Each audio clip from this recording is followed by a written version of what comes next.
Hello, everyone. Hope you're doing well. Unfortunately, I lost a couple of the messages that were already in chat, so my apologies, but thank you guys for the compliments on the thumbnail. It was kind of a pain to do that. I don't really feel like I'm good at making thumbnails, so it's always nice to actually get compliments on them. So yeah, I hope you're all doing well. Zionis, nice to see you again, and Rick Val, and the other two who commented that got, lost in the sauce there. So, yesterday on our stream, I did the whole big compilation of the kinds of inconsistencies and hearsay that is present throughout FromSoft's games. And part of that was to build into tonight's topic of conversation, which is going to be more or less sort of about the timeline of Elden Ring, but more specifically, my personal interpretation of events relating to Godfrey, the Crucible, the Erdtree, Radagon, and the Golden Order. The reason why I've chosen to talk about this topic specifically is partially because of a number of, civil disagreements in the Discord and probably a lack of articulating my thoughts super well throughout my channel, because I haven't really made a video that's going to be as in-depth as this one is going to be today on this topic. So, just to kind of set everybody's expectations, my perspective on the Golden Order and the Crucible is vastly different from most of the lore communities at large. We will definitely go through it quite a bit tonight. So to go along with that, I have made another MIRO board. This is linked into the video description, so if you guys want to follow along and look at things closely yourself, you're more than welcome to do so. This is just kind of a repurposing of one of the timeline streams that I did, so you can ignore this stuff that's up here. I'm just going to be focusing on the stuff down here for tonight. And just like with yesterday's video and topic of discussion, I do have a little bit of a legend to go with this. So for anybody who may have missed that, I'm going to have facts listed as purple colors. Speculation will be this more cyan shade of blue. And then more hypothetical stuff that doesn't really speak to anything is going to be this other sky blue. I don't know what to call it in comparison. So to go along with that, I have controversial or contentious comments listed in varying shades of yellow. So the deeper the color of orange, the more controversial it will be. So kind of like red light, green light, that type of idea. So if there's a lightly contentious statement that I make, and if I have something that supports it, there will be green sticky notes to go along with that. And the deeper the green, the deeper the support. And sometimes I'll just use purple to just go along with that with it as a fact that doesn't exactly speak directly to some of these controversial statements and whatnot. And then obviously if green is go, then red and pink are stop. So this will be more to show disagreement with the certain topics at hand. So because this is going to be a very controversial video, I am going to kind of just go through a lot of things without interacting with the chat too much. Not because I don't want to take your guys' questions, but because I feel and I hope that some of the questions that will naturally arise as a byproduct of this kind of a deep dive into the lore will get answered later on. And with that being said, I will also look at the chat sometimes to look at any questions if there's any confusion, but a little bit less than I prefer to do on a normal night perhaps. So without further ado, welcome to Fear the Old Lore, where we make timelines of topics in Elden Ring, comparing the English and Japanese text for more insight into the lore. So before diving in, I'll give a really brief overview of things, and then I'll explain things a bit more in depth afterward. So up at the top is going to be a kind of contiguous timeline of events, sort of, question mark. So, to begin with, I feel as though I need to preface by stating that I think that the Great Tree is the Erdtree and that the Erdtree is the Crucible. Before going too deep into that point, my reasoning for that mostly comes from one item here, which is, well, I mean, it's a couple items. It's going to be relating to the Crucible Knight sets, where it says in English that the Crucible of Life is the primordial form of the Erdtree.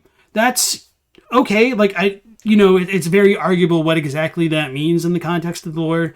The Japanese for the axe set is very interesting. So it says, like, it's the original Erdtree, the Crucible of Life is, or at least, so that's not exactly right. Let me try to rephrase this or just read what I already wrote. So for the Japanese for it says that it contains the power of the original Erdtree, the Crucible of Life. So it contains both the power of the Crucible of Life and the original Erdtree. So what this says to me, it's that it is saying the Crucible is the original form of the Erdtree, kind of like this says, but it doesn't actually say form. So it's it is the original Erdtree. It doesn't necessarily mean that which predated the Erdtree. Like, many people tend to believe that it could be a primordial soup which blended all life together. And of course, I'll go into that in very much detail further on down the line. So this is something that I felt is extremely hard to reconcile with the lore, that if the Crucible is literally the Erdtree, what does that mean? How does that shape my interpretation of the lore? How must I fit this in together with other things? And of course, I guess this is still arguable, but this is just kind of the basis for my lines of thought going forward throughout this video. And tying into that goes back into what I just said a moment ago with the Crucible being the Great Tree, or the Erdtree is the Great Tree. I don't remember what I said, but anyway, the Great Tree is the Erdtree, which is going to be extremely confusing, and I'll talk about that very shortly here. Yeah, and it's perfectly fine if you guys have disagreements with what I say, especially in regards to death, or just anything in the lore. And I will try to be very clear about what I believe to be fact and what is my speculation and my opinion. If I fail in some regards, I apologize, but I do try to be very mindful about that as a general rule of thumb. So going into the really quick timeline here, we have the Crucible being the Great Tree, which is also the Erdtree, and I'll go into that. The Erdtree was created with Godfrey. So does that mean the Crucible was created with Godfrey? And this is why I have it in a darker yellow, because it's very arguable. Then, if that's true, I have the Crucible, the time of the Crucible being the equivalent of the Age of Plenty and the Age of Abundance. Then I've got some tangential thoughts to go along with that. There was an unspecified period of time where the Erdtree thrived, and then it started to kind of wither or die, perhaps. And then the Age of Abundance came to an end. And then after that, there's going to be the rise of the Golden Order. And this is extremely contentious. You could just say the rise of Golden Order fundamentalism. I don't necessarily think there should be a difference between the idea of the Golden Order and Golden Order fundamentalism. So that'll be something to keep in mind throughout the night. And this will most likely coincide with Radagon becoming the Elden Lord, in my opinion. And then after that, we have the Twins being born, all the other events that lead up to the Shattering. So that is the kind of abridged timeline that we're going to be looking at for tonight. In other words, the entire timeline of the game. Very small and focused endeavor, I know. Hey, Graceful Aurora. Okay, so now, with that said, I did make those extremely contentious claims of the Great Tree being the Erdtree, but you may have noticed that this is in purple, and I'm stating this to be a fact, and I don't believe this should be a contentious statement, even though it obviously is in the greater lore community as a whole. Hey, Methoda, nice to see you again. And Sturquilinis, welcome in. Thank you. So, with all this being said, there's going to be some issues of translation, and not exactly like issues of translation, but just interpretation might be a better word for it. But it's anyway, to preface what I mean with the Great Tree being the Erdtree, the Great Tree as like a one word type thing doesn't exactly exist in Japanese. It's a little bit complicated because these two characters, Tai, Ju, like Tai is very big, and Ju means like the stump or like an actual tree.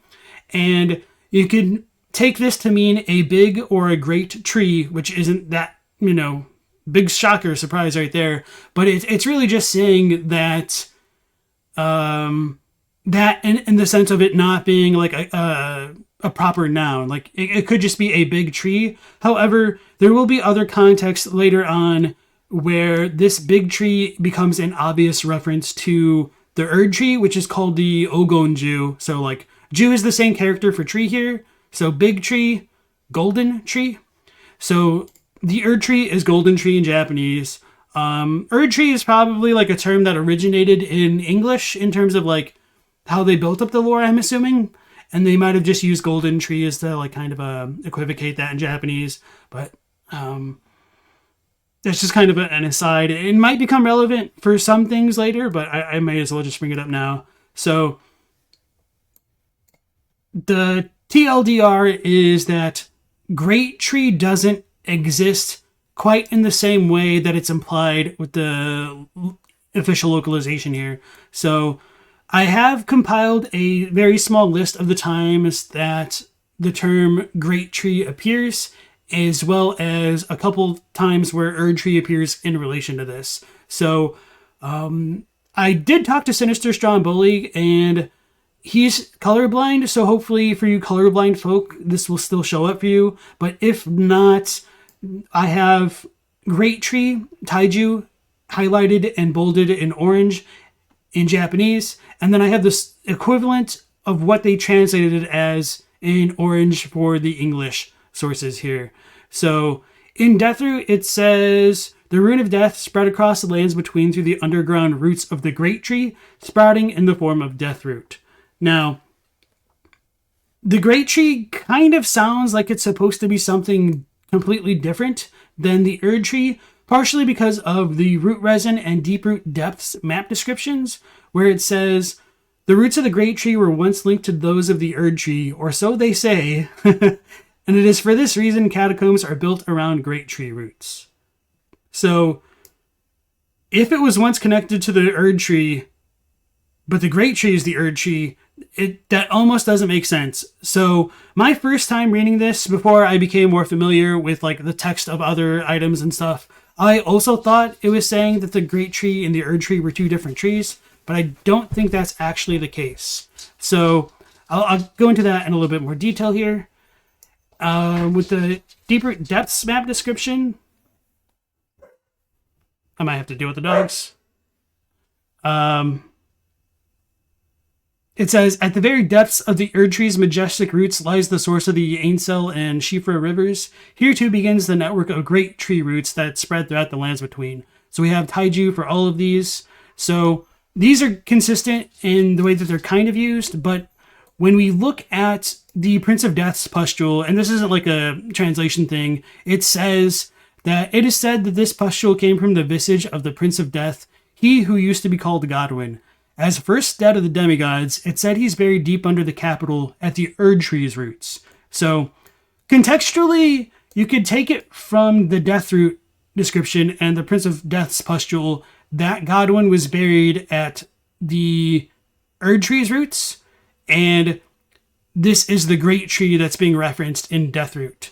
So, how do we mitigate these two ideas that the Erdtree is different from the Great Tree? This is going to be very messy, but my headcanon, and this is arguable, is that the Great Tree is specifically the Erdtree that you think of when I say Erdtree. Like, nobody thinks of the minor Erdtrees. So the Great Tree is a reference to the Leyndell Erdtree, which becomes corroborated with Dee's dialogue in Summon Water Village and the Leyndell Finger Reader Crone. They both call the obviously big Erdtree the Great Tree, using the same terminology of Taiju. And it's also written as or localized as Erdtree with these dialogue, but it's Great Tree with a space in the crones. So there could have been multiple people working on different sections of the game, and that could be an explanation for the lack of consistency. And this term for Great Tree also appears in the Crucible Night Helm, and it also appears in the Beast and Surcoat armor, or yeah, the Surcoat really. And rather than being the Tree and Beast Surcoat, you could argue that it should be called like the Great Tree and Beast Surcoat. But the reason why that's important is the description following that goes on to specify that the kind of tree that's depicted on it is the distant Erdtree. So it's a very clear and cut explanation that the big tree is the Erdtree, the great tree is the Erdtree. So the great tree doesn't necessarily exist, which might shatter a lot of people's ideas about the lore, but that doesn't necessarily mean that there was nothing before the Erdtree. However, there's also not a whole lot in the game to directly support such theories either. So if you do want to believe that there's a gigantic tree that existed before the Erdtree, you might still be able to have that headcanon. They're not entirely incompatible. And it is questionable that if that tree did exist, whether or not the Erdtree itself latched onto that network of roots. I personally don't believe that the Erdtree co-opted an existing network of roots. Not because like I just dislike it or anything like that. I just don't have enough support for it for me to be fully comfortable with holding on to that belief. Oh no. Okay, so it looks like my internet is dying a little bit. How are we looking for you guys? Well, the good news is I'm also recording this so I can just upload it later without all these cuts.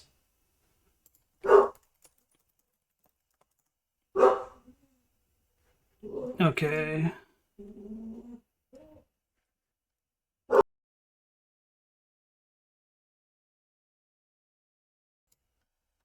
Can you guys still hear me all right? Am I like really choppy? Or, okay. No, it's not you guys. Okay.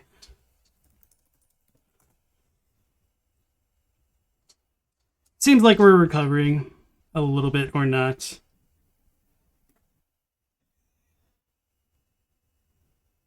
All right, I'll try to keep an eye on this. Hopefully it fixes itself. If not, I will upload this in its entirety, especially now that we're having such issues, onto the main section of the channel. So sorry for like the little bit of redundancy in terms of like notifications going out.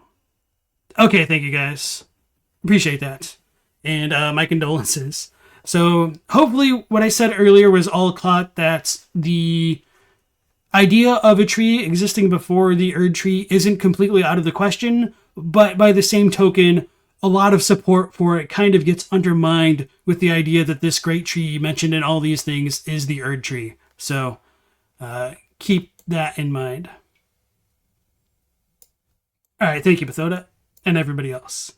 All right, so if the Great Tree is the Erdtree, what does that mean going on?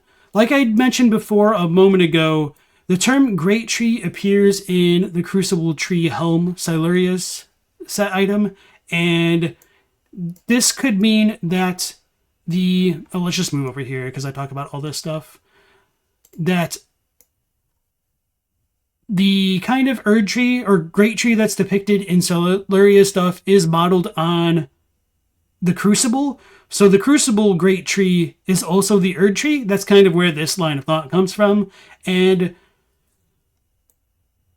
following along with that, there's quite a few things that tie the idea of the Crucible to the Erdtree inadvertently. So some of this stuff is going to be a little bit contentious. So the Godskin Noble set is interesting because it says, nobles are the most ancient apostles who are said to have assimilated in human physiology, not unlike the Crucible, the Erdtree in its primordial form. So the reason why I listed this one is to just give support or contrast to this big statement here, so that the Erdtree is the Great Tree, which is the Crucible. So if the Erdtree in its primordial form is the Crucible. That could be evidence for it. However, the Japanese is slightly different, and it says that the nobles even resemble the Crucible, the origin of the Erdtree. So there is a bit of contention whether or not the Erdtree came from the Crucible or whether or not the Erdtree is the Crucible, and that's going to be something that people will have to kind of reconcile individually on their own, and people are very free to disagree with me on that point, which they very often do. So this doesn't exactly say that the Crucible is the primordial form of the Erdtree, so this doesn't give us a whole lot of support for the Crucible being the Great Tree and the Great Tree being the Erdtree. So next, we have the Siluria's Tree Spear, which says something similar along those lines, but the Japanese is slightly different again. It says the... Wait, what? It looked like there was an extra space. The Erdtree's origin is closer to life. This spear, modeled on the shape of that which is the Crucible, contains an ancient holiness. So this isn't super different, except for like about the origin of the Erdtree being closer to life itself is going to be an important topic moving forward and something to keep in mind. So it doesn't necessarily say that the primordial form of the Erdtree is the Crucible in Japanese. However, the Crucible tree, axe, and helmet kind of confirm that. But this does show us that this spear, Siluria's Tree, is modeled on the Crucible, and the Crucible is supposed to look like a tree, which leads me to believe that the Crucible was a tree shape and therefore the Erdtree? Question mark? The Elden enthusiast, welcome in. And yeah, of course, there could have been the Helfen that may have predated the Erdtree, but we don't really know. Alright guys, gamer, thank you. So, with the Crucible Tree Helm, this is kind of one of the stronger supporting bits about the Crucible being the Great Tree and the Erdtree. And it says, the Great Tree ornamentation is the Knight Siluria's mark, displayed also by her men. So, this Great Tree is supposed to represent the Crucible, but like I just said before, the Great Tree is the Erdtree. So this isn't like super explicit, but it is good supporting evidence in my opinion for this idea here. And next we have the Crucible Axe Helm, which might have the strongest support for it yet, because the Japanese, for like the final little paragraph here, says it contains the power of the original Erdtree, the Crucible of Life. And this is what I started out the stream with by saying this description here made me really consider whether or not the Crucible is the Erdtree. And I guess I can talk about that stuff later. It'll come up because I have it. So if the original Erdtree is the Crucible of Life, this doesn't necessarily say that they're two different things, and it kind of makes them sound like they're one thing. So I don't know if the Crucible still technically predates the Erdtree, and that's going to be very arguable. So next we have our kind of factual statement, which, you know, everybody can argue anything about the game, but I think for the most part we just kind of have to agree with this, that the Erdtree was created with Godfrey and Marika. So like when I say Godfrey here, I mean like Godfrey plus Marika, and like more like the sense of Godfrey being the Elden Lord and the reign of Godfrey following along with this.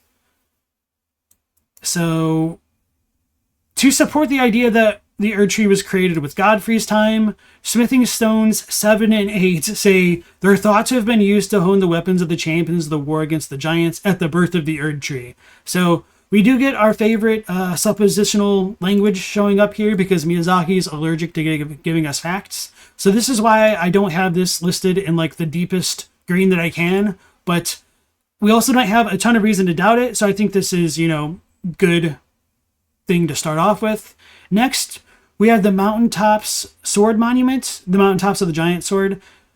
And it says, the war against the giants, champions battle, trolls betray, fire vanquished, the era of the Erdtree begins. So this seems very straightforward. However, if any of you caught my stream yesterday, there is some ambiguity and potential contradictions with the information contained in the pseudo-Caelid smoldering church area sword monument about Godfrey's grace fading away from him when it was stolen from him.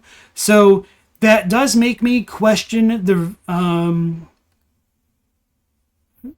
I was trying to avoid it, the verisimilitude of the sword monuments in general. So while I take this to be supporting evidence, I think we should still, maintain a certain amount of doubt and skepticism about it, which is why I do not have it like a deeper shade of green as well.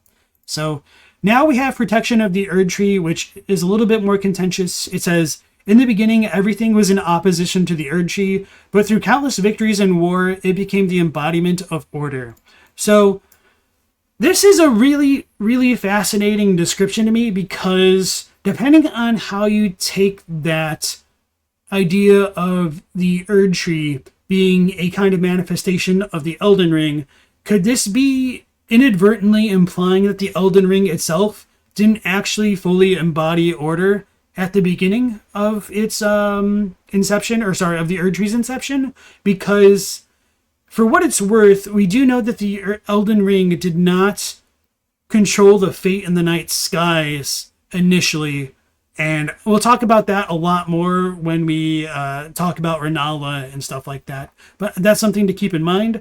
So, nonetheless, we do know that the Erdtree's birth was associated with war, and this kind of corroborates that, but this kind of opens up questions that might become more relevant later on in terms of the influence of the Crucible blending all life together. So if the Elden Ring didn't necessarily control everything to begin with, that does leave a decent amount of wiggle room to suggest that the Crucible wasn't the literal beginning of life, and we will go really into detail about that one later. So next we have Melina reciting Marika's spoken echoes in, I think, the first church of Marika in the mountaintops is where this one comes from. Hark, brave warriors, hark, Lord Godfrey, we commend your deeds, blah, blah, blah. Put the giants to the sword, let a new epoch begin, an epoch glistening with life. Brandish the Elden Ring for the age of the Erdtree. So none of these are completely definitive of when the Erdtree was created, and there is a bit of ambiguity in terms of when it was birthed with regard to, was the Erdtree born and then did the giants retaliate and burn it and attack it, or were the giants first defeated and then was the Erdtree birthed following that? So I'm of the opinion that the Erdtree was probably born before the war fully finished, which kind of might sound like it would contradict this, but it doesn't exactly contradict the spoken echoes here. So what was I going to say about that? I'm blanking, but let me look at chat real quick.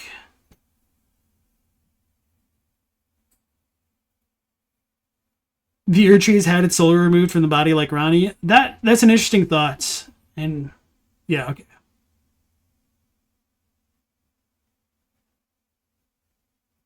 You think the Crucible could be the theory of spontaneous generation? I think that's an interesting way of saying it. I don't want to misunderstand or misrepresent your idea here, but you might be onto something, and hopefully we'll touch more upon that. Tea-watered houseplant interpreted it just that the Elden Ring wasn't always tied to the Erdtree. That's interesting, and I don't think I really considered that perspective. My idea is that the Elden Ring is the Erdtree is inseparable from the Elden Ring. Or maybe I should say that the other way around. Anyway, I think you can have an Elden Ring without an Erdtree, but I don't think you can have an Erdtree without an Elden Ring, if that makes sense. So Methoda says, are we thinking that the Erdtree was existing at the time when Godfrey went to war with the giants, or only sprouted on their victory? That's a really good question. You might have typed that before I kind of went into my little spiel here. It's questionable. I think there's more evidence to suggest that the Erdtree could have sprouted in the midst of their war, or like sprouting the Erdtree led to that war happening, but it is ultimately vague. So, yeah. Okay. So yes, if the Erdtree was created with Godfrey, this raises the question whether or not the Crucible was created with Godfrey. And we don't have an explicit bit of text to confirm it. I should probably lighten that one up. Oh, well, whatever. I'll just keep it here. So this is going to be like subtextual stuff to kind of support it, and there's not direct support, or at least not as much as I would like. So if Godfrey created the Crucible, it could help explain why the Crucible Knights served Godfrey, because the Knight set says that the Crucible Knights served Godfrey, the first Elden Lord. However, with Godfrey being a kind of conqueror who assimilates those he defeats, it might be possible that the Crucible Knights predate Godfrey, and then they could have just joined his badass army for themselves after they got their butts kicked. But I don't really think there's a lot of text to support that reading, but there's not a lot to deny it either, and you could probably make the parallel to the existence of the Banished Knights might potentially being similar to this, but it's just not how I choose to believe it, which is why I have this as a very kind of contentious statement here. So a big piece of support of the idea of the Crucible being created with Godfrey comes from the Crucible aspect incantations using ancient Erdtree sigil. So, do I actually have a screenshot of this? I should.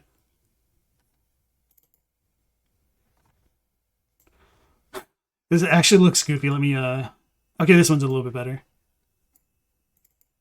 So, I'm using Crucible Breath here, and when we use it, we get the ancient Erdtree sigil. This has like the Elden Ring depiction that's most associated with Godfrey and all that.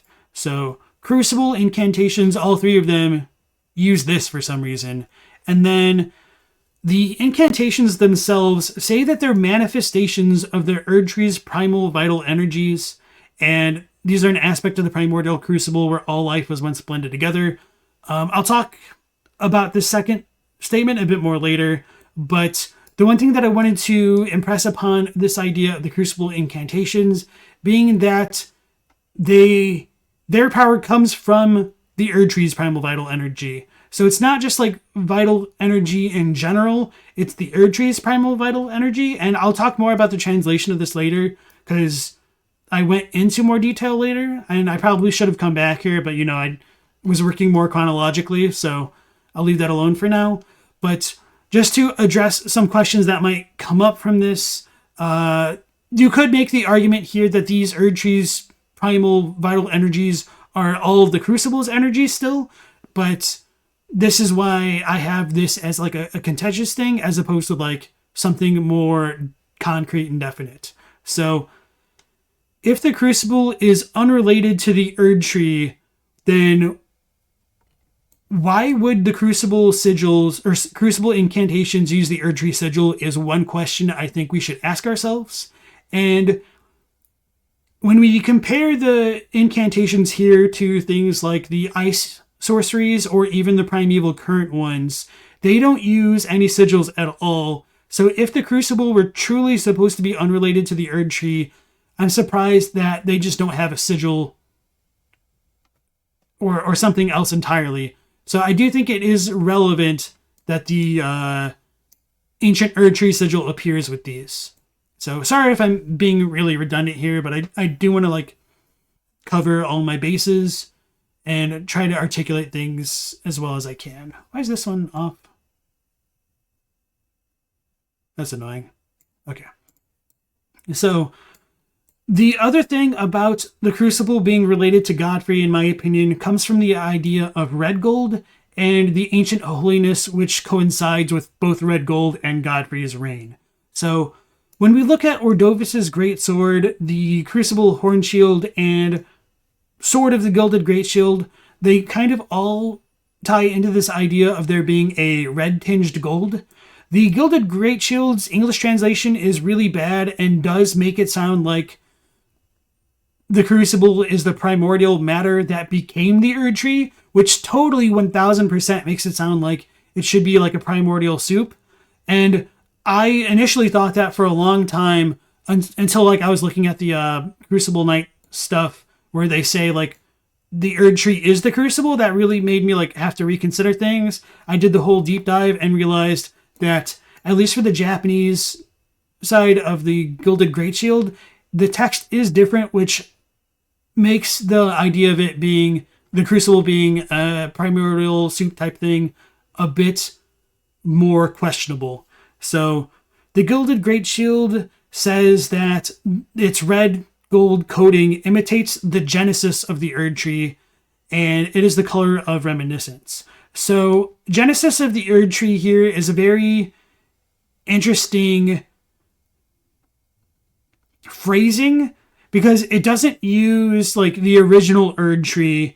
So it's like the Erdtree's beginning, the very beginning. So the Gilded Great Shield is it represents this red hue, which I find in common with the Crucible stuff, but this doesn't actually talk about the Crucible in that kind of way, in my opinion.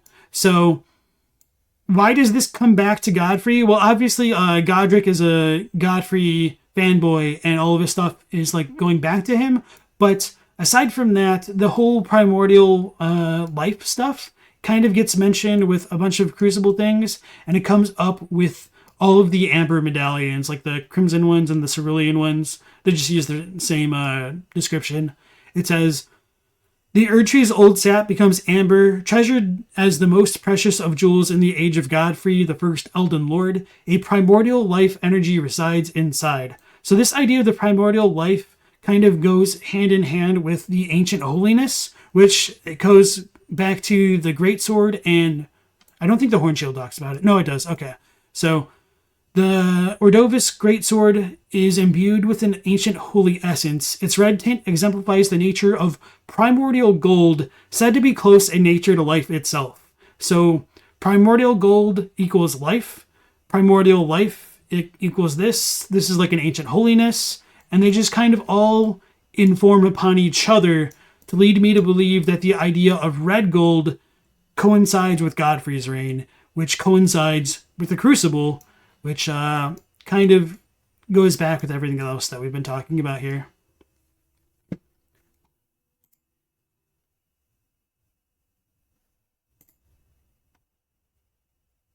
I'm reading chat real quick.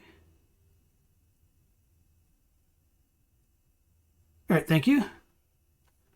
Hey, Lavish Peasant, nice to see you again, my fellow LP. Okay, so the question of the Crucible being created with Godfrey is, still arguable, but I do think there is support for it in general. So if the Crucible is created with Godfrey and it is the Erdtree, does that mean the Crucible and its time is equivalent to the Age of Plenty or Abundance?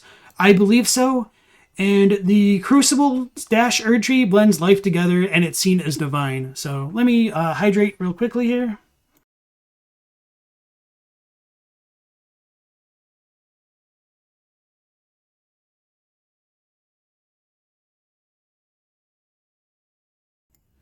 Okay, so the aspect of the Crucible incantations again, we just talked about that a little bit ago, but just to reiterate, it's a manifestation of the vital Erdtree energies.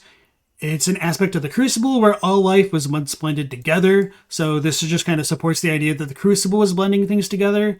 And, the Erdtree portion is contentious, but I think it'll pan out a bit more here. So the Crucible Talisman is probably one of the most contentious things in general. I think I go into more depth about it later. Yeah, okay. Yeah, I'll just leave that alone.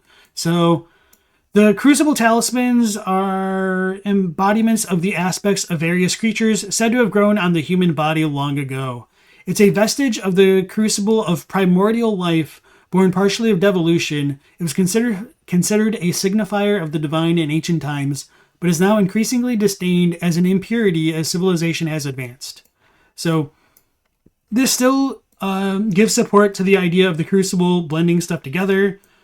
The Crucible Knight also does it, and it mentions that the appearance of the Knights was seen as chaotic and deserving of scorn over time. So Crucible stuff gets blended together. So a lot of this stuff is going to be a little bit redundant, which I apologize for, but that's just kind of the nature of trying to give support to individual claims rather than just like taking things for granted, I feel, because that's always a very big danger when approaching the lore, taking things for granted, which is why I try to be so methodical about stuff like this. Fidel 88, welcome in. Beans and Rice, nice to see you again. And Lee Derv, nice to see you. Lee Derv asks, what if the Crucible and the Erdtree are just different eras and the physical tree itself has existed since the Elden Beast landed? That's a good question. The issue with that is we are told that there is an era that predates the Erdtree, and that coincides with like the Deathrite birds and stuff like that. So the Erdtree didn't necessarily always exist, but that's a very interesting question, and I appreciate it. Hey Boris, nice to see you. Okay, going back to this. So with the Crucible blending things together, I believe this coincides with the creation of the Omen and Misbegotten, and this is a very contentious claim, and there isn't a ton of direct confirmation for either of these ideas. So the Regal Omen Baron says it's a doll of the Curseborn Baron from the Erdtree's royal line. And if Morgott is the Omen King, it would imply to me that he's the king of the Erdtree royal line, and it would align with him being the true lord of Leyndell. So in my mind, I think this is a pretty good indication that the Omen and their existence post-dates the creation of the Erdtree. So I don't necessarily think Moog and Morgott would have been born before Godfrey and Marika defeated the giants. But, you know, it is questionable. So I'll talk more about why I think the Omen are the way that they are, as well as the Misbegotten. So in Japanese, the Misbegotten are the Konshu, which is like literally a mixed or blended race. So I feel like Misbegotten is a little bit of a unfortunate localization, because it just kind of like, you don't necessarily get that intrinsically from the way that like Japanese players would, but it's not the worst thing to go with. I understand why they did that, but anyway, the Winged Misbegotten Ashes do say that the Misbegotten are held to be a punishment for making contact with the Crucible, and from birth they are treated as slaves or worse. So this idea of them making contact with the Crucible, this isn't necessarily like a translation thing exactly, but I understand if people were to interpret this to mean that they like accidentally came into like literal contact, like they like stumbled over something that was Crucible adjacent and it like kind of transformed them. But the Japanese term for contact here is kind of meant in the sense of it being like a continual form of contact. So they're like quote unquote blessed by the Crucible would be, I think, a more intuitive way to understand this. So the Misbegotten are in constant contact with the Crucible. So because of their relation to the Crucible, they're treated as slaves or worse. And obviously, I don't think that they were initially treated this way because of everything relating to the Crucible Knights and the difference between like the Crucible stuff used to formerly being considered holy. So I think during the age of the Crucible, they were not disdained, and the Omen stuff is very contentious, and I actually don't know if I go into like the whole like imprisonment stuff. I don't remember. But anyway, so I would definitely say the Misbegotten stuff do show signs of the Crucible, because not only are we told that, the Crucible scale, knot, and wing talisman depicts the traits that are found on Misbegotten. You can get like little wings on some of their backs, the like little knots obviously, and then some have like lizard feet and stuff. So anyway, with that being said, the origin of the Misbegotten is technically unclear, but if the Crucible is the Erdtree, then they were born after the Erdtree and were likely influenced by it. So again, the whole idea of the Crucible and the Erdtree being different things is controversial, and it is my opinion that they are not. So sometimes I might say something that people disagree with, and that's probably just because I kind of forget to like set this up sometimes as clearly as I can. So this is based on the idea of what I just said. So I think the idea of the Crucible in general, with its blending of life together, is similar to grafting, which is why Godrick's Gilded Great Shield is similar to the Crucible Knight armor, and it's why I think the Gilded Great Shield relates to the time of Godfrey, and they just kind of all work together. So grafting and blending are more common features during Godfrey's reign, in my opinion, which is why Godrick, I don't know if I just said that backwards, if they're common features of Godfrey's reign, which is why Godrick feels nostalgic about it. And I'll talk about it more later. Do I talk about it over here next? I think I do. The idea of blending. So yeah, I'll just leave that alone for now, because I know I'll get to it. I tend to jump ahead of myself sometimes.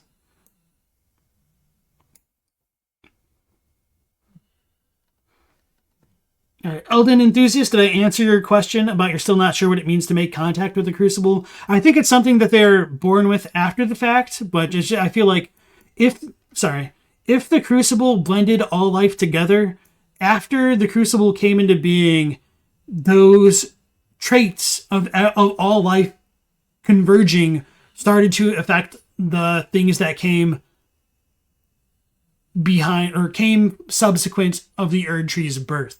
So say we have like Godrick, Godfrey looks like a human. He's born before the Erdtree.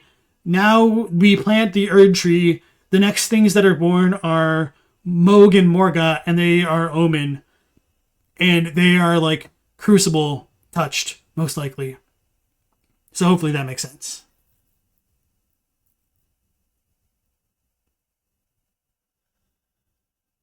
You hadn't thought of the idea of grafting being an evolution of blending? That's really interesting. Okay. What's their connection to Radagon? We'll kind of talk about that later on, but I don't think there is as much of a direct connection between the Misbegotten and Radagon as like him making them. But anyway, that's just kind of off topic.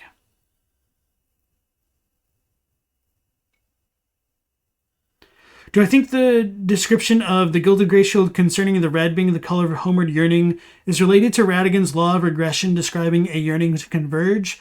Maybe, but I don't necessarily know about that, just because the red was removed from the Erdtree and it doesn't really show up with the Radagon stuff, but that doesn't necessarily mean the idea didn't go. And I'll talk about it a bit more later, but just to give you guys like a little bit of a heads up, I do think it's possible, so this is headcanon and speculation, that the redness of the kind of primordial blessings could be related to death. So just a little bit of a heads up there. Fidel.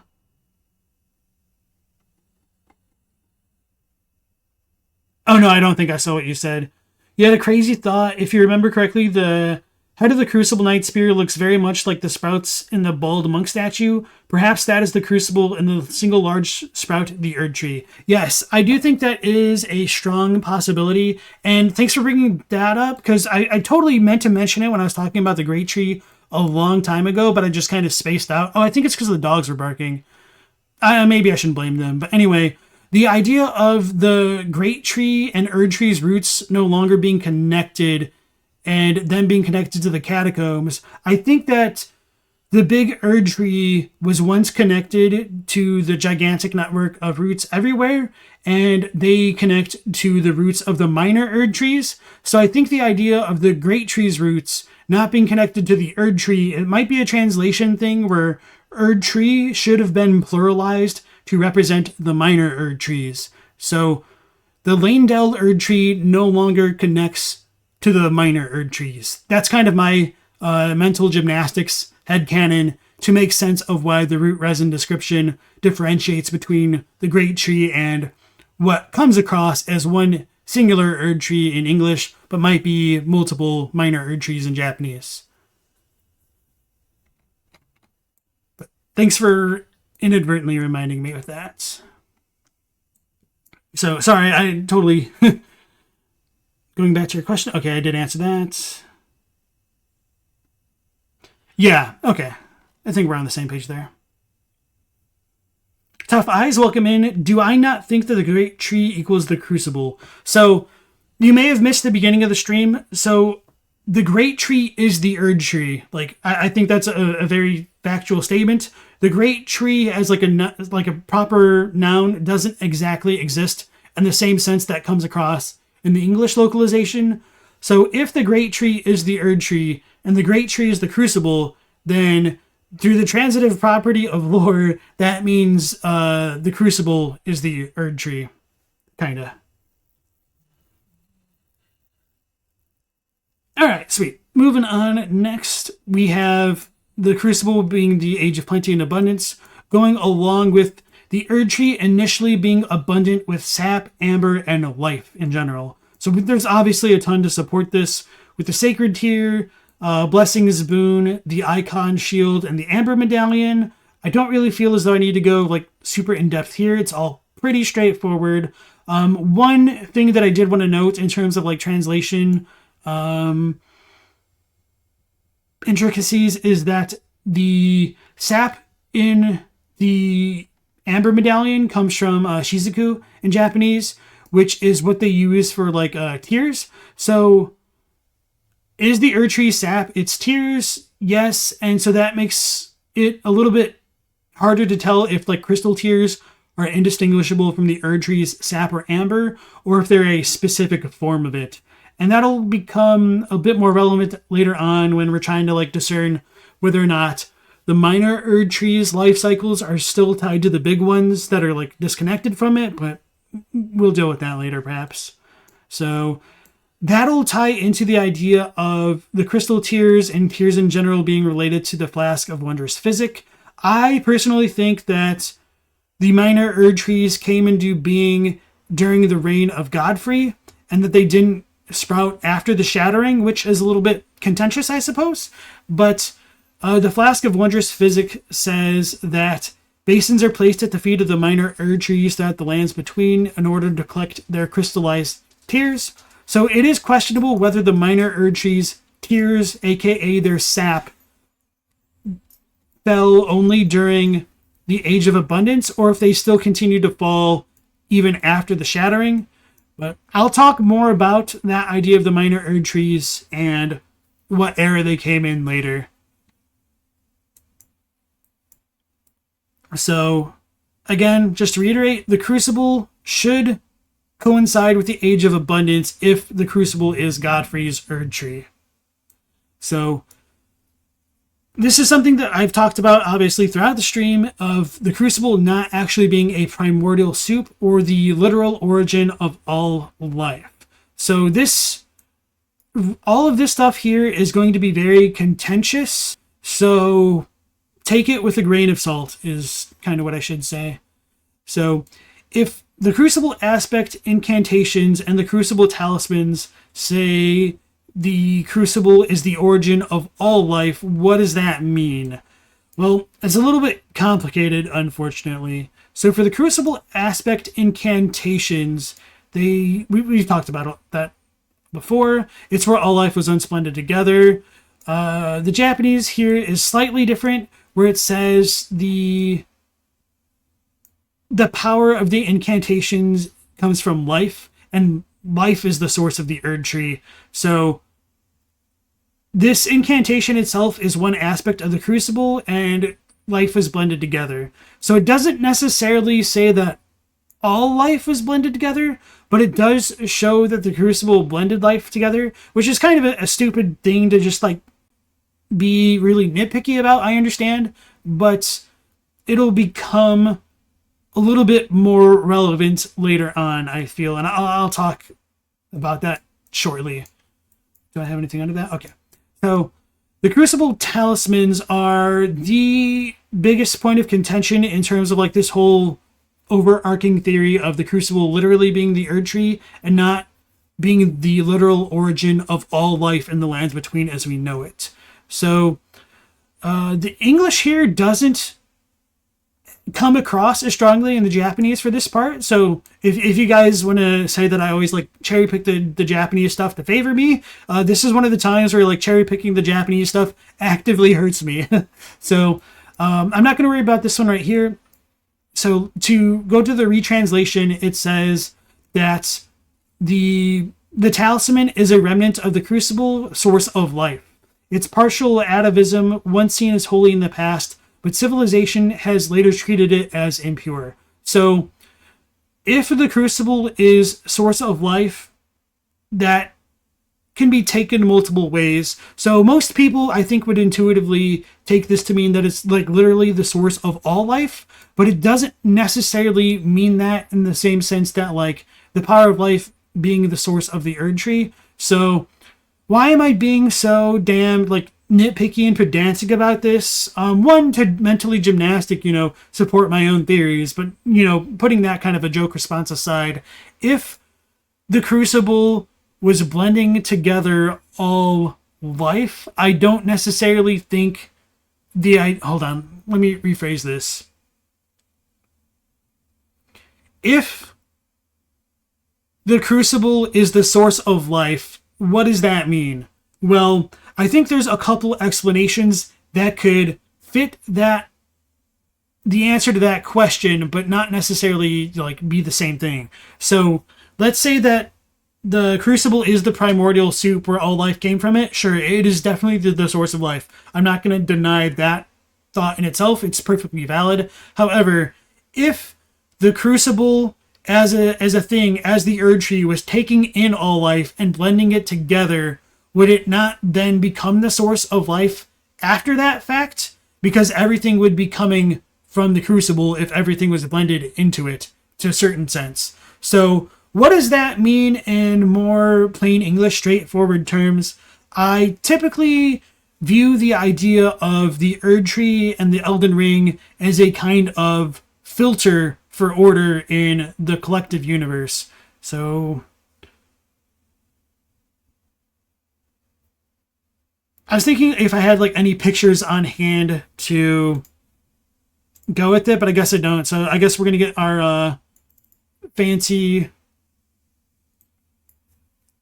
like MS Paint stuff going on here. So let's say we have, I'm going to use red to represent like the primordial pool of soup, whatnot. So primordial soup and then like dragons and whatnot. Man, I'm making this even worse because I just don't even care.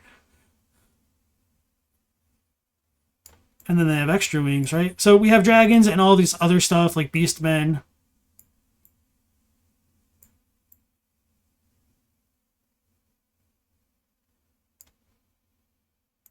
And a little tail. So dragons, beastmen, all the other stuff that you want to mention. And so let's say we get the Erdtree going on here. Anyway, you guys get the idea. So if the Erdtree was taking the vital energies of everything into it, and the Elden Ring, actually let's make this,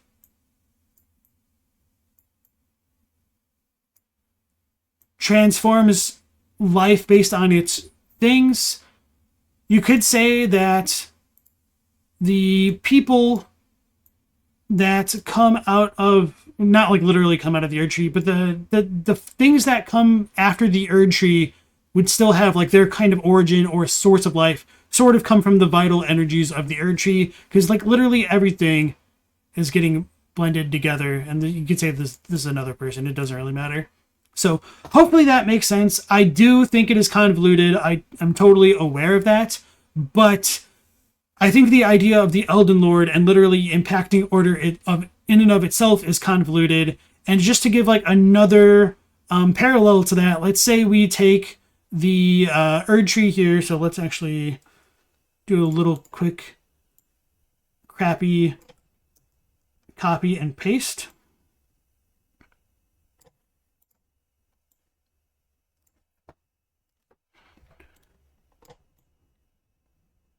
If we take this idea but apply like Thea's mending rune to it,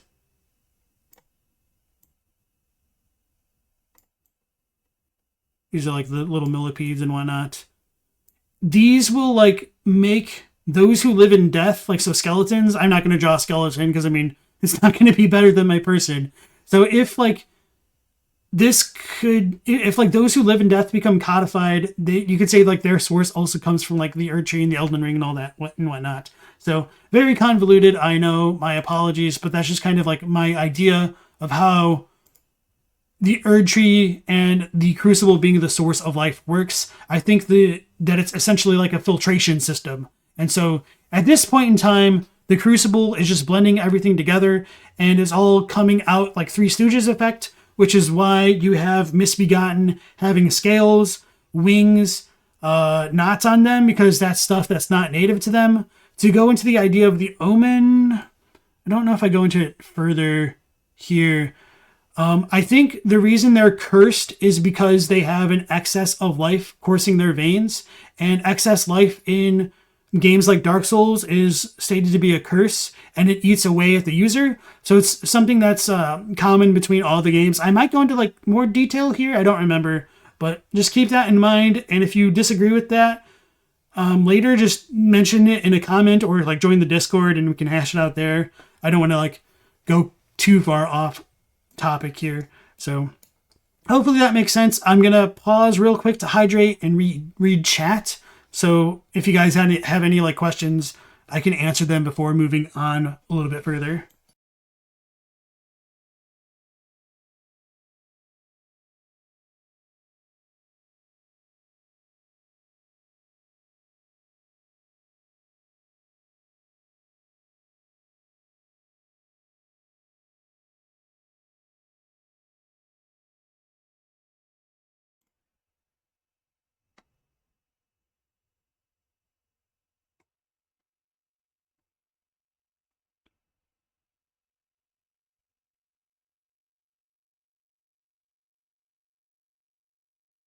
Hey, Petro1864, welcome in. Ponyboy, nice to see you again. Just got in, how it goes? Oh, streaming issues? Was I having issues earlier again? Oh no. It's not a real conspiracy until someone brings out MS Paint. Trogdor.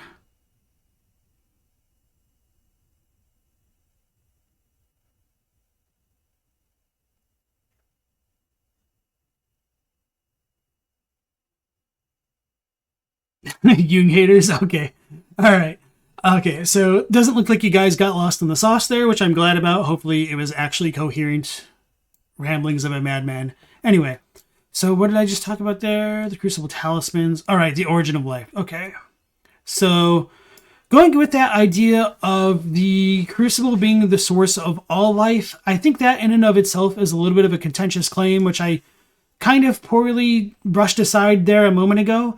So the reason why I don't necessarily buy the idea that it's literally the source of all life is because we're told that Albinaurics are made by human hands and said to be untouched by the Erdtree's grace. Now, both of these are like all contentious stuff, self-admittedly, because you might be able to use my whole like silly transitive argument or transitive property argument against me that like, oh, humans are made by the Erdtree and then they made Albinaurics, so Albinaurics are kind of made by the Erdtree too. You got me, oh no. But anyway, setting that one aside, we do have another questionable source of birth with Estelle being born in the Lightless Void. And then we also have some questionable things. The Alabaster and Onyx Lords coming from meteors. Are they governed by the Elden Ring and or Erdtree and or Crucible? I tend to think not, but I mean, you might be able to come up with a cool headcanon to make it work. So I'll just leave that to be individual interpretation. And then The other interesting thing to go along with this are the crystallians and imps and stone golems being said to be created by some mysterious creator, and they can't like procreate and stuff, so they need another creator to make them. So they're, at the very least, they're not like directly popping out of the Crucible, but yeah, it just really depends on like what you think source of all life really means here, and you know, it's debatable. So on its own, to be like fair and like offer super valid criticism against my ideas, I would take the Crucible talisman description to mean that the Crucible was akin to the primordial soup on its own if there's nothing else to consider, but because of items like the Crucible Knight set in general, it does give me reason to believe that the Crucible is supposed to be explicitly affiliated with Godfrey and the Erdtree, which makes me doubt the idea of the Crucible being the primordial soup and the literal origin of all life. But again, it's questionable. So to give some supporting idea of why I think the Crucible came later specifically would be the idea of blending and how that actually impacts life in the lands between. So in my opinion, life before the Erdtree seems more pure, and life after the Erdtree seems more chimeric in nature. So what I mean by that is the ancient dragons are described as having a pure and overwhelming power, and the Gravelstone seal says that the seal and lightning itself are both imbued with gold. So the idea of gold being compatible with dragons and them being sort of pure is important to note. I was talking with Bad Lad about this on the Discord a couple days back, maybe it was, where he was of the opinion that the ancient dragons are chimeric in nature, and I totally understand where he's coming from with that. And I think this is just a difference of opinion, which is why I have this note as being like controversial in nature. So going back to something that I mentioned in my previous stream with like Vike and Lansax and her potential transformations, I think people and trolls being incompatible with draconic nature shows that the dragons aren't exactly chimeric quite the same way that something like an omen or a misbegotten would be. So I think dragon nature is too pure for most forms of life, and it might be possible, and you know, this is a very big if, very big speculation, that the whole Crucible order of the Erdtree could have been taking the vital life energies from the dragons mostly, as well as all the other stuff, and filtering that out to other things, which might explain why everything seems a little bit more draconic with the Crucible era incantations and misbegotten having like scales and wings and all that. But again, that's a very, very contentious claim there, and you don't need to believe that. So one idea that goes along with this purity that I think is worth bringing up is that there are humanoids present before the Erdtree is born. And I don't necessarily mean humanoids as like the sense of like a beast man as a humanoid. I mean, we have like actual like people looking like people. So the Flame Guardians, which guard the Guardian garrison in the mountaintops of the Giants, arguably the Flame Monks and the Thorn Sorcerers being people, but we don't exactly know when they first came into the lands between. So setting those aside, after that, we do have the Sun Realm, those who live in death, humans, like the little skeletons being like actual human ones, as opposed to being the Beastman ones. But we also do find some Beastman Sun Realm shield having those who live in death in Farum Azula. So did people and Beastmen coexist at some point? The whole emergence of people is a really big point of soreness in trying to unravel some of the lore in the lands between. But with all that being said, we definitely have the old statues and the old dynasty statues, as people call like the Elden John statue, to definitively suggest to me humanoids predating the era of the Erdtree. And of course there's Godfrey and Marika themselves, with Marika being like an asterisk because she's a Newman. She may have come from space. So what does that mean about Godfrey? We don't know. And then the other questionable bit to me is whether or not demi-humans are more pure than not. And my opinion is, even though they're obviously not quite a beast and not quite men, I do think it's very clear that demi-humans predate the Erdtree. And if so, why are they more human in nature? I think that answer could come from the Cinque Dea. Did I not mention it here?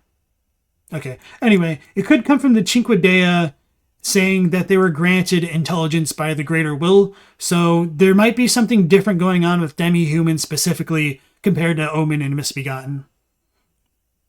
So, right. And so I think this whole idea of these things not being blended monsters suggests that the Crucible time may not have existed before the Erdtree, if that makes sense. Okay, no, I did mention it right there.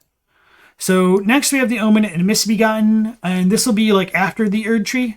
So these two things are like before the Erdtree, and then these two are after. So the Omen and Misbegotten are way more blended or chimeric in nature than what came before that. And I think Godric's grafting is an attempt to return to the blending of Godfrey's time, which I've said for like 3 or 4 times now. So ulcerated tree spirits, what does that mean? So one of the interesting things about these tree spirits is that they have additional appendages coming out of their bodies, similar to the kinds of hands that come out of the corpse of Rykard. I don't know if I have screenshots showing this off super well.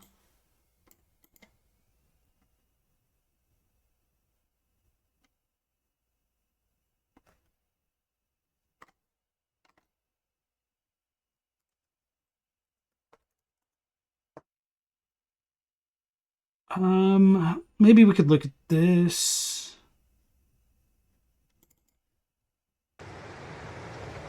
Sorry for the noise.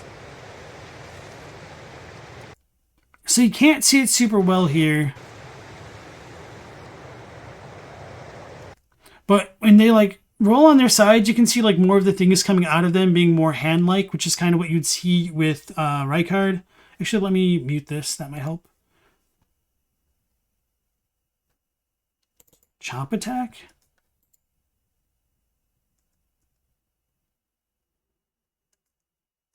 Okay, so they've got like these little hands. These are obviously like more of the thing itself, but these other ones are more malformed. They seem more fleshy in their substance. So this to me like represents the whole idea of them blending life together in the ulcerated tree spirits. They also have fire breath, which is a little bit ironic since fire breath was banned to followers of the Erdtree. So it's the Erdtree itself has fiery powers. Ooh, deep lore, right?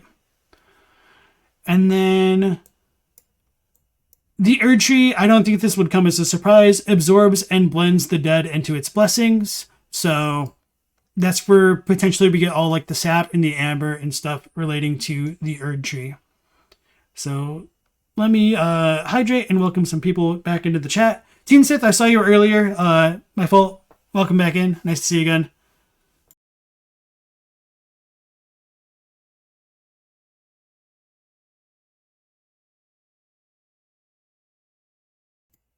And Puzzleheaded, welcome back. It's wrath breath because the Erdtree burial spirits can't be reborn with the Erdtree spirit and body severed. Potentially. They also have golden like fire breath, which is kind of similar to what Placidus Axe uses, of all things. So yeah, Placidus Axe is very interesting because his form of purity might be even more pure than the actual ancient dragons. His incantation doesn't use any arcane, whereas the dragon communion stuff does. So Placidus Axe is pure faith, but that's not too important right now. So, as I'd mentioned before, I believe the Crucible acts as a filter or a funnel which blends more life into things that wouldn't have ordinarily have had it like not existed. So, is the purity of life found in dragons responsible for the aspect of the Crucible incantations, resemblance to draconic attacks? You know, that's the question. We don't really know, but we do get a tail, horns, and kind of fire breath. I think that omens are likely cursed with their blood due to having an influx of excess life in their blood, which manifests in the form of wraiths. So wraiths are technically alive since they still have feelings, and curses are alive in previous FromSoft titles. The reason why I say they're technically alive because they have feelings is the Baldachin's Blessings specifies that in death there is no sensation, and it doesn't use that in like hearsay or speculation, so I need to take it at face value. And so curses are like sort of dead but not exactly dead, which is why I think you kill cursed things by using heals, because that alleviates their pain and will allow them to die in peace. So that might be some of the deep Revenant lore, but of course that is speculation. Oh yeah, I just did talk about that. Okay. So this is the Baldachin Blessing quote. And then the other thing to go along with the idea of curses being pain and stuff like that comes from things like Familiar Rancor. So I'm not just relying on old titles where it says the anguish of a spouse and children invites accursed wrath. So maybe it's a little bit stronger in Japanese and I just didn't really think about it. But the vengeful spirits have anguish, so that shows they have feelings, and that's kind of a big deal. So the question with omens being cursed comes up with, how come the misbegotten aren't cursed?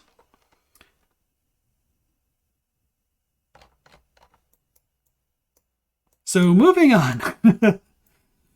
The question that I have relating to whether or not the Crucible is blending everything together and what that means is death technically part of the Erdtree here? And this is going to be extremely contentious, but I think there's a decent amount of support for it. And this is where we're probably going to lose some people in the transition between like the idea of the Crucible going into the Age of Abundance and Radagon stuff. Hey, Soul the Anthropist, welcome in. Would the Omen Curse relate to the sealing of Destined Death? Well, we'll talk about that. Misbegotten sort of have horns, but not like the Omen do. They're different. So the question is, why don't they have horns if they are cursed or like both in contact with the Crucible? So it might be that the Misbegotten are like fused with animal life, whereas the Omen could have been fused with like people life. I don't really know. That's a guess. I don't have a good answer for it, unfortunately. So again, this is a kind of hypothetical that's going to set the lore on fire of whether or not death was part of the Erdtree. I think it really was in the beginning. So I think death is part of the Crucible. And my rationale from that comes from quite a few things. So according to the Erdtree Heal and Blessing of the Erdtree descriptions, which are the same, the Erdtree once flourished with abundance, yet it was only for a fleeting moment, such as the course of all life. So that ties into why I think like the Crucible goes with the Age of Plenty, which I'm surprised I didn't put over here, but it's all good. The Age of Abundance. So the Erdtree itself was fleeting, and it was just like all life at some point in time. So this, I think, ties in with the remembrance of the Regal Ancestors description and the Poison Mist and Armaments descriptions. Ancestral spirits exist as a phenomenon beyond the purview of the Erdtree. Life sprouts from death as it does from birth. Such is the way of the living. So I think this is meant kind of literally, and we'll talk a bit more about that as we go on. Those who dwell within poison know rot all too well. The death that begets life, that comes to all equally. That is to say, it is the cycle of rebirth put into practice. And then the Ancestral Spirit's Horn says, a number of new growths bud from the antler-like horns of the fallen king, each glowing with light. Oh, maybe I accidentally put the 1.0 description in here, because I don't think it calls it a king. Anyway, thus does new life grow from death, and from death one obtains power. So death is irrevocably linked to life to some degree in Elden Ring, and we'll go into that a lot. So next we have the Heroes Runes, and this one is extremely interesting to me, and it's very arguable as well. So There were once heroes who walked the battlefields abundantly blessed by the Erdtree itself, who upon earning their honor simply died. So the reason why I say this is contentious is we don't know exactly what it means, or we don't know exactly how they died.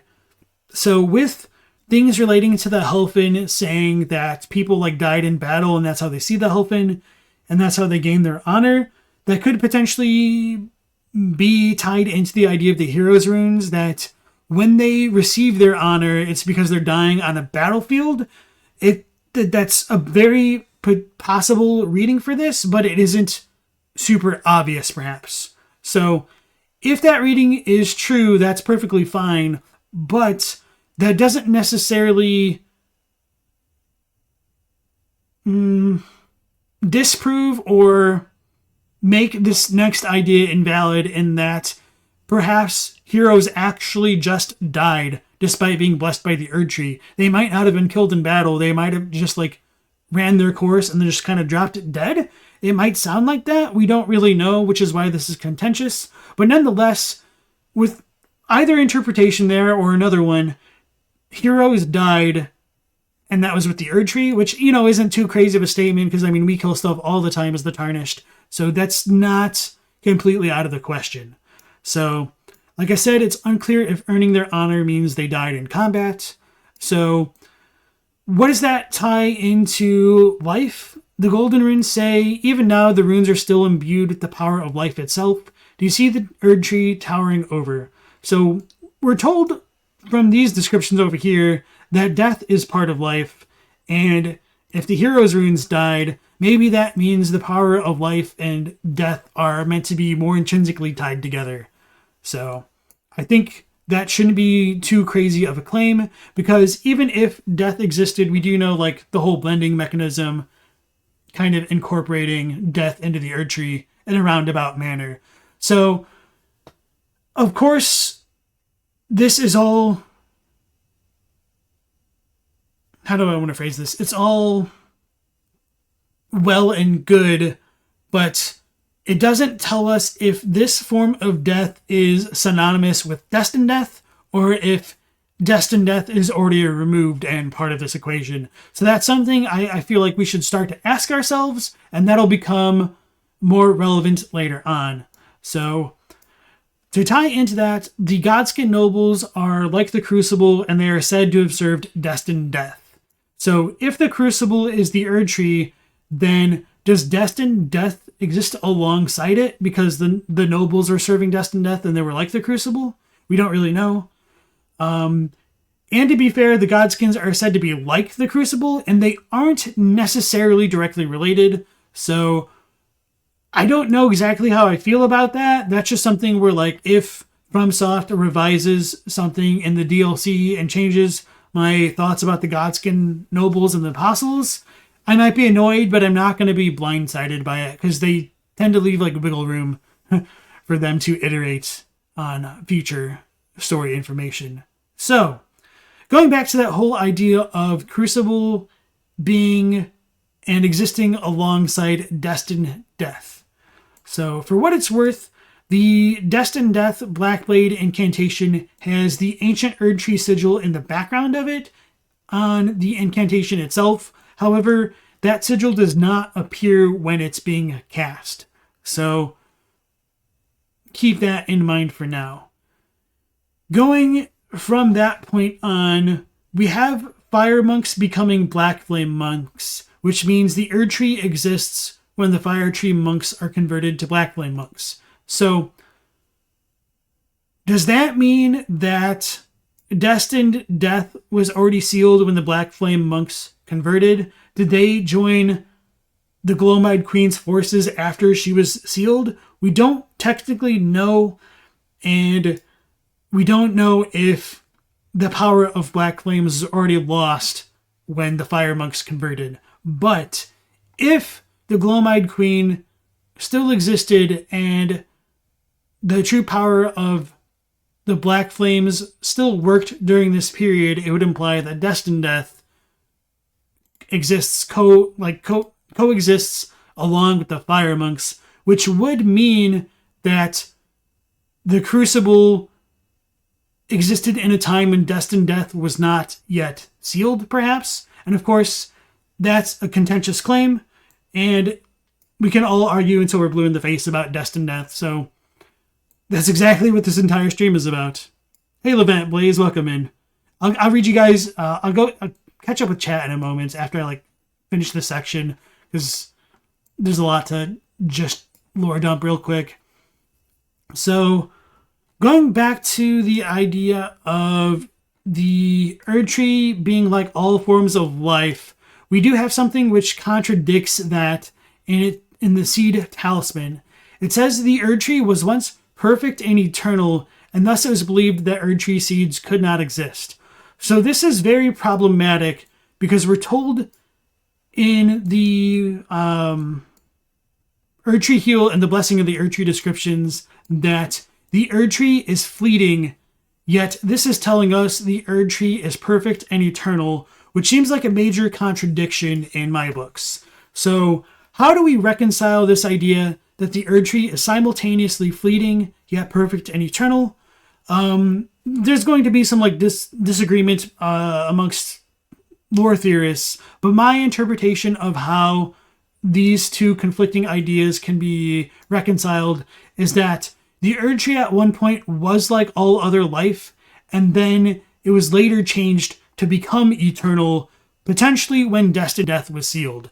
So, for the record, I will state it clearly here, I do not think Destined Death was sealed with Godfrey and Marika's rise to power, which is, very controversial, and this whole stream is more or less me justifying this opinion. So hopefully you guys are on board with that. At least, maybe not on board with it, but at least can see where I'm coming from with my rationale here. So I have some more hypothetical questions to go with that, but I'm going to go ahead and hydrate and then read what you guys are saying. Hopefully you're all still following me, and hopefully this is all making sense still. All right, Affidel, thanks for joining in. Sorry if I don't get to fare you well directly. In peace.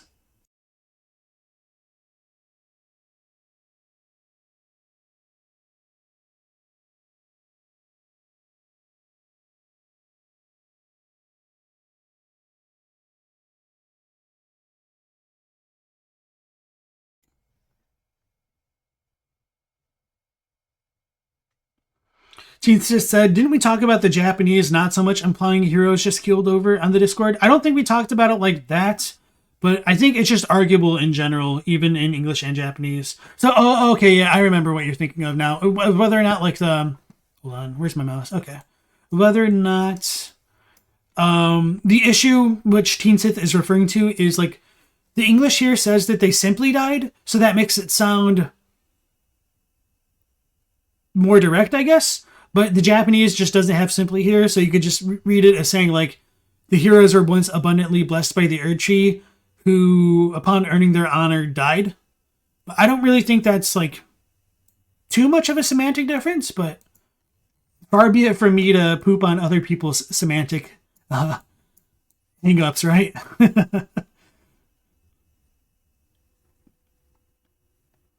And Teamthesis says, a lot of this line of questioning depends on if you think the Elden Ring is the Erdtree itself or not. You do not think that. Okay.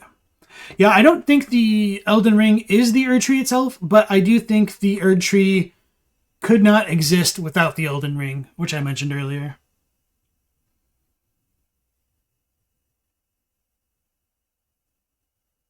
And Methodist said, you had it the other way. The Erdtree was thought to be eternal in the Seed Talisman, but that was just Marika propaganda. And that's another valid reading, which I probably should have included. Thanks for bringing that up. But yeah, no, I take it a different way, and hopefully that'll become more apparent later on when I get into that stuff with Radagon more specifically.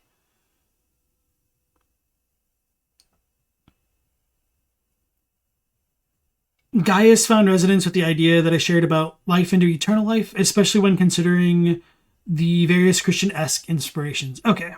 Hey, John Bailey Owen, J-Bo, nice to see you again.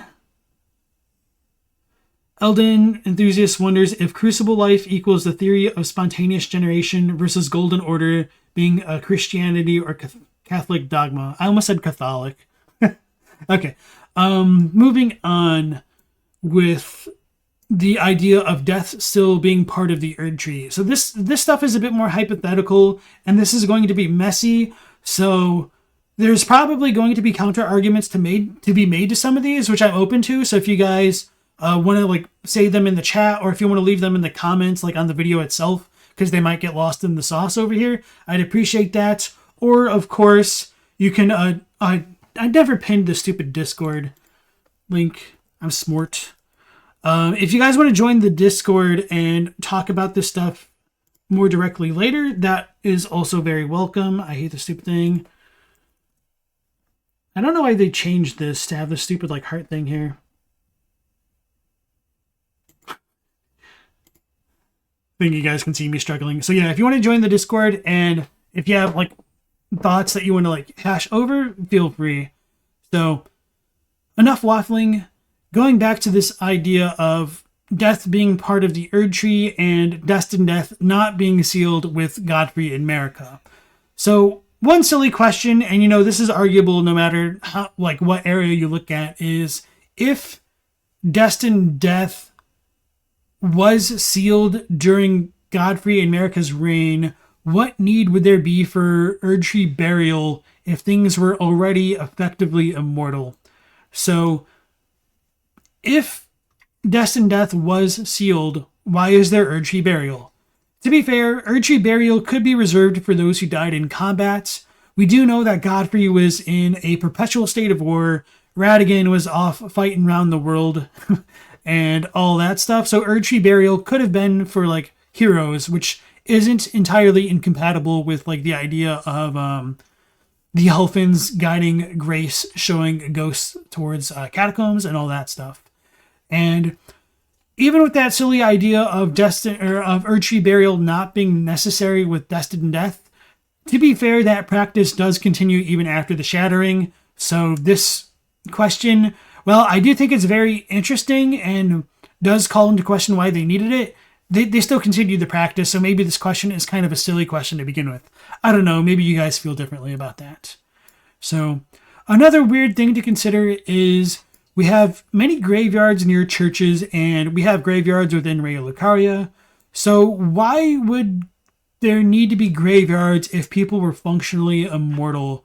Were these sites made before Godfrey's time? I think that's very possible. Like we have the churches of Marika kind of being the exact same as like the cathedrals of like Dragon Communion. So maybe like there was a Draconic faith before her. With like Placidus Acts and stuff. So these churches, the Marika churches may not have always been Marika churches. And so the graveyards could have been relics from that time period. And so that does call into question, when did the corpses of those who live in death within like these burial in these graveyards die? And if they died when Destined Death was sealed, it's all well and good, but why would their spirits linger on if Destined Death wasn't sealed when they were buried? I don't have a good answer for that, and it doesn't make sense whether or not Godfrey and Marika sealed Destined Death, or whether or not Destined Death got sealed when Radagon got the throne of Elden Lord under his belt. So what I mean by that is, we've got the Sun Realm shield having those who live in death throughout the lands between, which isn't the biggest deal. Like the Sun Realm could have potentially coexisted with Godfrey and Marika for a while and then got defeated by them. But we also have the weird Beastmen, those who live in death, Farum Azula. So when did those Beastmen die? Maybe it was after Godfrey and Marika, but Raya Lucaria has graveyards. Was Destined Death sealed there? That could explain why their corpses reanimated, but their corpses could just be like puppets. It's all very questionable, and there is reason to believe that some of these corpses predate Godfrey and Marika's reign. And if that's the case, one question that I have about those who live in death in general is if those who live in death are like the ghost flame looking flames, and they just possess whatever they can. So they might just possess any old set of random bones as opposed to like their own bodies. Because interestingly enough, we don't get those who live in death of like beasts. Or sorry, no, let me rephrase that. We don't get like those who live in death like rune bears. We don't get those who live in death like dragons or anything like that.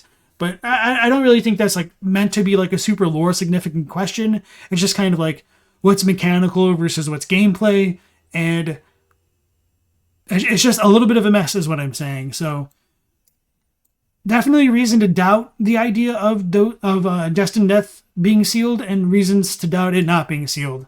So all of that for nothing, right?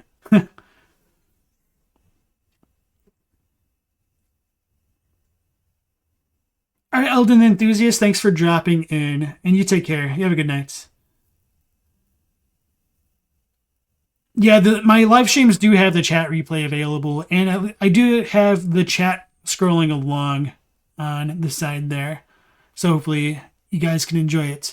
All right, so with all that being said, we do have the question of why do Godfrey and Marika make a pact with the Erdtree that relies on death if they seal Destined Death? So, like I had mentioned earlier, is it possible that the Erdtree was powered via conquest? Was sealing Destined Death done to secure its resources? So, if the Erdtree is powered by death, it would be in the interest of Marika and Godfrey to get rid of a form of death that competes with the Erdtree. So that might have been the impetus to seal Destined Death, but this is just all a very super hypothetical, and they could have sealed Destined Death, obviously, to create their epoch of life. So, don't take this super seriously. These are just some kind of random questions that I've thought about in relation to Destined Death and Marika and Godfrey specifically. So, if death is part of the Erdtree, which I think is more or less factual with like this stuff, we come into a period in the Age of Abundance where I believe the Erdtree starts to die. Others feel as though it's a natural progression of aging, and that aging isn't necessarily stopped with everything. But anyway, so I think the Erdtree is dying because it stops producing sap and amber, according to the heal and blessing of the Erdtree descriptions and blessings boon. It was only for a fleeting moment, such as the course of all life. Blessing boon says, I should just do it like this. Blessings once fell like tears from the Erdtree, and this incantation is but a lingering remnant of their power. So blessings once fell, but they fall no longer is kind of what I feel this implies. So it stops producing sap and amber. And then I think with the Erdtree stopping its production of sap, tears, and amber, that's most likely when it became an object of faith. So we have the Erdtree sigil with like the tree in the background, in my opinion, most likely becoming transformed into the sigil of Erdtree worship, which is just like the circle behind it, and it doesn't have like the roots and stuff. So the Blessed Dew Talisman says, it was once thought that the blessed sap of the Erdtree would drip from its boughs forever, but that age of plenty swiftly came to a close, and with time the Erdtree became more an object of faith. So this is a very direct confirmation of that. And then this ties into what somebody had just mentioned in chat a moment ago with the Sea Talisman of the people once thinking that the Erdtree was perfect and eternal. But I would disagree with that because this is stated factually and it's not representing anybody's thoughts. So I do think the Erdtree being perfect and eternal is actually a different time than what's mentioned in the Blessed Dew Talisman, although I understand where people would think the opposite.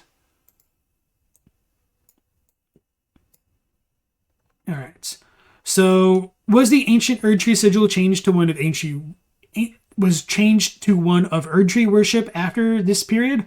Potentially, because we do have the Barrier of Gold incantation, which is used with Radagon during the First and Second Liurnian Wars using this sigil, and the Golden Lightning fortification also uses this sigil, and this is like associated with like Lane Dell and stuff like that. So It is questionable whether the War of the Ancient Dragons happens before Radagon's time, and it's questionable whether Vike's relationship would have begun during this time before all of the Tarnished were banished from the lands between. So just to keep this in mind, we've got the ancient Erdtree sigil and the real one. Let me pull up the sigil while I can, just to kind of try to show this off.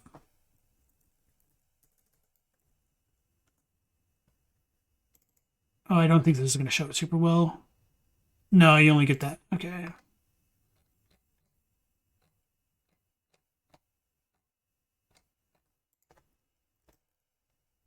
Oh, wait, I actually have my screenshots. I could just show it directly. I'm so smart. All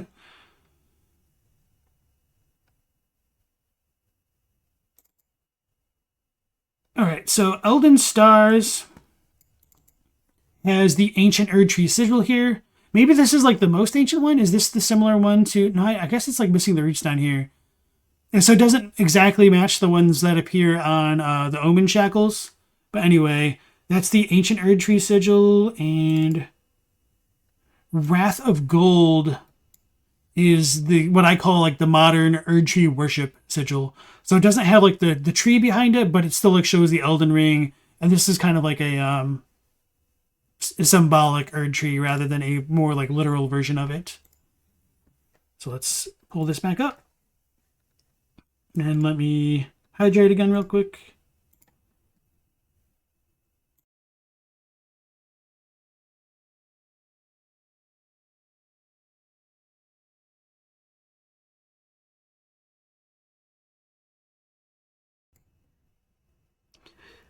Hello yourself. I'm so sorry. I have no idea how to even to begin to pronounce your name. But welcome into the stream, and thank you for the compliment. Okay, so just to move on ahead, we've got the Erdtree dying, the sigil changing, and so this is my speculation, but it just kind of like passes the vibe check for me. Your vibes may vary. That I think with the Erdtree potentially dying, Marika may have felt compelled to find a way to extend her age of life, her age of the Erdtree here. And so I think this may have been her impetus to create or use Radagon, depending on your headcanon, to find something that can help extend her age, which might coincide with the Liurnian Wars and Radagon wedding Renala. So obviously Radagon wed Renala, and when he entered into marriage with Renala, the Queen of the Full Moon, he joined the Carian line, which is super cool. Like, he becomes, so Renala is still the queen, but so he's kind of lesser in relation to her in that family dynamic. The Full Moon crossbow just kind of corroborates that information, as well as Muriel's dialogue, where he says the houses of the Erdtree and the Full Moon were conjoined. So that's pretty straightforward there. And I believe all of this is going to coincide with the end of the Age of Abundance, where the Erdtree no longer produces its sap and will transition into Radagon's time as Elden Lord. So the study of Ryo-Lucarian sorcery, did that help Radagon establish the Golden Order? And of course, I mentioned this earlier in the stream that this whole idea of Golden Order and Golden Order fundamentalism is something that's arguable, and in my opinion, I don't think there's meant to be a distinction between the Golden Order fundamentalism and the Golden Order in general. So this is my personal injection of things, and others may disagree with me on this point, because we're told that the Golden Order was created with the sealing of Destined Death. So how do I reconcile those two opinions? I think the idea of the Golden Order pre-exists the Golden Order as a function of the Elden Ring's government. So what I mean by that is Radagon may have come up with the plan to seal Destined Death. Maybe that's, very speculative there. He may have come up with the idea of how to do it. And once he did it, that's when the Golden Order, as part of the Order, was instituted instituted into the lands between, but the idea exists before that happened. So, sorry if I just said that terribly. So, we do know that Radagon studied at Raya Lucaria, although it is technically potentially hearsay in Japanese, but really there's no reason to doubt it. So, my personal headcanon is that Radagon's Elden Rune was inspired by the Raya Lucarian sigil. I call this his Elden Rune because that's what it's called in the Radagon Sword Seal and the Scar Seal. And I believe this lattice structure is, turn it in, but use your own handwriting type thing. Change some words around with the Raya Lucarian barrier. So, the reason why I think this is a Radagon sorcery thing is that we get this lattice type thing appearing again. Actually, let me make this like super big for a second. We get this lattice thing kind of appearing in the Golden Order Greatsword itself. And it says that telltale signs betrayed that this was once the Greatsword bequeathed to him by his first wife, Rennala. So, Radagon, what I think this is meant to symbolize is that Radagon takes Rennala's ideals and her knowledge and transforms it for his own goal, his own end, and he models what would become his Elden Ring based on her knowledge and sorcery. And all of the things relating to Golden Order fundamentalism is a literal and figurative marriage of intelligence and faith stuff. So it just seems very self-evident to me that those two would kind of work together in that way. His academic dishonesty.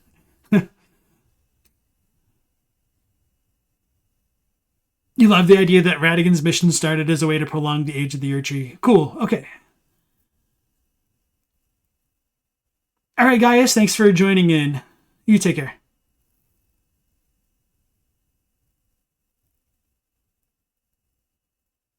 You really never question why does the Turtle Pope talk? Because turtles are wise, bro. Alright. So you agree on the Elden Ring reading? Okay, thank you. So next we have, once Radagon, had the Carian children with Rennala, there's a decent amount of time, enough for Rennala to have taught Ranni all of her sorceries and moon sorceries. Thanks to Teen Sith for pointing that out to me. Shout out in the chat to her. And we have Radagon then abandoning Rennala to go to Leyndell, and Marika declaring her support of Golden Order fundamentalism. So this is a little bit question of when Marika supports Golden Order fundamentalism. It could have been before Radagon went to Raya Lucaria, but I'm kind of doubtful of that. It might have been when Radagon returned, or it could have been after Radagon already declared himself Elden Lord, I guess. So it's questionable. But the important thing is we do have explicit support of the god of the age of Golden Order, of the Golden Order. So, in Marika's own words, I declare mine intent to search the depths of the Golden Order. Through understanding of the proper way, our faith, our grace is increased. Those blissful early days of blind belief are long past. My comrades, why must ye falter? So, as I mentioned, it's unclear when she embraced Golden Order fundamentalism. And it's also questionable when exactly the fate in the night skies was fettered. So, this is going to be... I talked about this in a decent amount of detail yesterday on my stream about hearsay and all that, but during the age of the Erdtree, Carian astrology withered on the vine. The fate once writ in the night skies had been fettered by the Golden Order. So, there's a couple ways we can break this down, but just to be like the most critical of my own beliefs, I think I would say that the age of the Erdtree, we could just say that that's Godfrey's age specifically, just to be the least charitable towards myself. And so if the fate in the night skies had been fettered in that time, how is it also fettered by the Golden Order? Doesn't that mean the Golden Order was already established? And if so, would that not mean that Destined Death should have already been sealed? I think those are all valid questions, and I think there's a lot of mental gymnastics I have to do to justify this idea in general, and so that's what I'm about to perform for you guys. So the issue here is it's really vague on what it means by the fate written in the night skies being fettered by the Golden Order. So, did I mention that here? I don't think I do. Oh no, I mentioned it later on. Okay, maybe I should leave this for now. No, I'll talk about it now just because I hyped it up. So, just to skip ahead slightly, in Radagon's Japanese boss title plate, he's called Ogon Ritsu, so the Golden Order, comma, Radagon first. So he's introduced first and foremost as the Golden Order, and then he's called Radagon after that. So it doesn't necessarily come across quite the same way as Radagon of the Golden Order.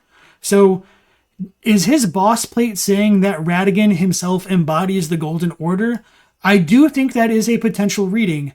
And if that is so, I think Destined Death could have not been sealed at this point in time, but the Golden Order as Radagon marrying Renala could have been what fettered the fate in the night skies, which goes back to Muriel and the sewing needle and the full moon crossbows descriptions here. So Muriel says, and this is NPC dialogue, so it is questionable, although I don't think we should. The order of the Erdtree and the fate of the moon were conjoined, and all the wounds of war were forgiven. So the Golden Order fettering the fate in the night skies is questionable insofar as what it means for Radagon to be an envoy of the Golden Order. Because one could still make the argument that because Radagon exists as a tool of Marika and exists during the time of Godfrey, that the Golden Order was already established, and so Godfrey and Marika still fetter it as the Golden Order. But anyway, moving on a little bit from that, Carrion astrology withering on the vine should happen before Radagon becomes Elden Lord if it was during the age of the Erdtree. So it may have happened when Radagon and Renala were wed, but it seems more likely that the withering of the Carrion's fate in the night skies could have happened after Renala became broken-hearted. But we don't really know, so it's either marriage or her getting broken-hearted. We do have the question of Radahn conquering the stars and how that's supposed to fit into things. Did he conquer the stars before Radagon became Elden Lord? It's questionable. Did he conquer them after? It's also questionable. So if Radahn conquered the stars before Radagon became Elden Lord, it could have technically still happened during the age of the Erdtree, but I don't think Radahn represents the Golden Order more than Radagon does. I also don't think it matches super well with the whole marriage stuff and the idea of fettering something being a way to refer to marriage. Like the old ball and chain, that kind of meme. It's a literal bond, a literal fettering of one life to another. So I talked about that stuff. Another question that came to my mind was, how were the Carrions made immortal if Destined Death was already supposed to have been sealed? And obviously Destined Death may have not have been sealed. And so the whole idea of the Carrions' fate being controlled by the stars and the Elden Ring and the Erdtree not initially controlling the fate in the stars, I think is very relevant to the idea of the Golden Order in general. And I'll talk more about that kind of soon here. Okay. So let me just check what you guys have to say real quick. Paul says, the opening cinematic cites that the Elden Ring commanded the stars, so it is possible that when the Elden Ring was shattered, they were open to attack from the stars and other worldly beings like Estelle. So I'm glad you brought that up. And so my rationale for that is what the opening cinematic is talking about with the Elden Ring governing the stars. I don't think that's wrong by any means. However, I think that is saying the current version of the Elden Ring, which in my opinion would be based on Radagon's control of it, because we do have, where's my mouse? We do have his Elden Rune showing up in the Elden Ring. It's literally like behind the Elden Ring depiction on like the title plate of the game. So at the point that Radagon becomes Elden Lord, I do think the fate in the night skies are fully fettered and actually governed by the Elden Ring specifically, but I don't think that the Elden Ring governed it at this point in time in Godfrey and Marika's reign.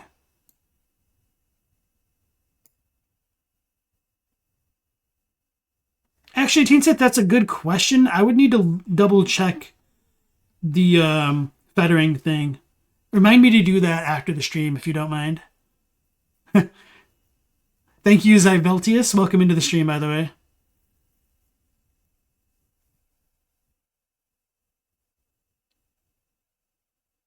NCR Ranger, welcome in as well. Okay, thanks. All right, now, what was I saying? Oh yeah, the whole fading the night skies. We'll go into that in more detail as well. So Godfrey the Tarnished and being banished from the lands between. So we have Muriel's dialogue telling us that, I can't zoom in any further, which is unfortunate. That's, I guess it looks okay in the preview here. Okay, that's, where are we? When Godfrey the first Elden Lord was hounded from the lands between, Radagon left Renala to return to the Erdtree capital, becoming Queen Marika's second husband and king consort, taking the title of second Elden Lord for himself. Blah, blah, blah. So it's a little bit ambiguous as to the actual sequence of events here, whether or not Godfrey was still in the lands between before Radagon went back to Leyndell. I said that wrong. It's whether or not Godfrey was still in the lands between when Radagon was in Leyndell. It's almost the exact same thing that I just said, but did Radagon going back to Leyndell mean that he transformed back into Marika to kick out Godfrey and all the Tarnished? Maybe. You probably just heard the dog yawn. Anyway, when Godfrey the first Elden Lord was robbed of his grace, becoming tarnished, he took with him his kinfolk and left the lands between. So we know for a fact that Marika robbed Godfrey of his grace. And one question that I have about that is if robbing the tarnished of their grace was a necessary step in establishing the Golden Order and like Golden Order fundamentalism. So the Melina spoken echoes, "My lord and thy warriors, I divest each of thee of thy grace. With thine eyes dimmed, ye will be driven from the lands between. Ye will wage war in a land afar, where ye will live and die. Then after thy death, I will give back what I once claimed. Return to the lands between, wage war, and brandish the Elden Ring. Go strong in the face of death, warriors of my lord, Lord Godfrey."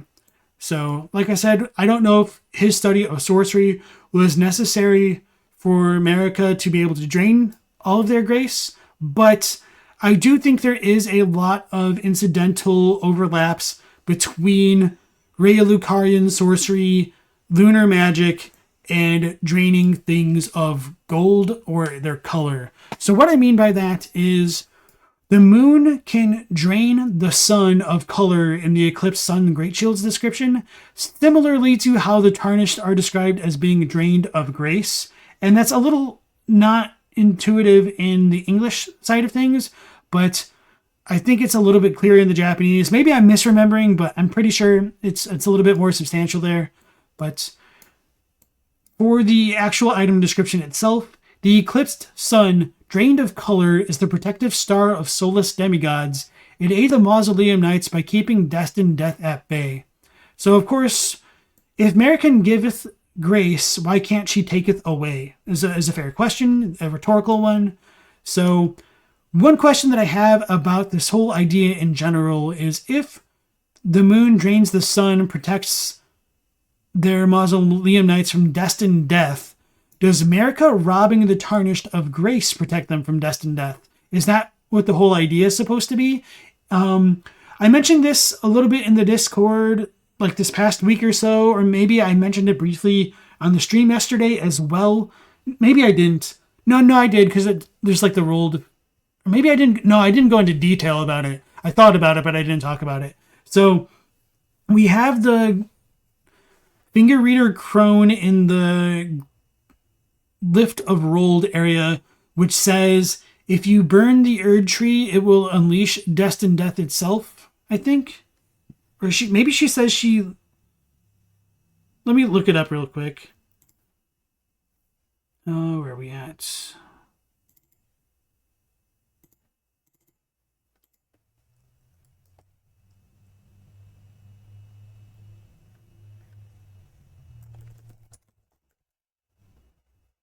Damn it.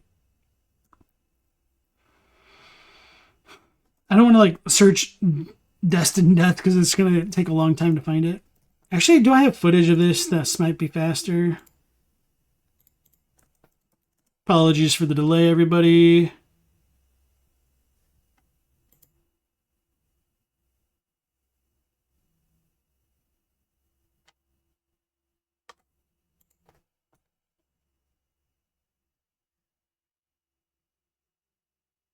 I don't think I did take footage of this.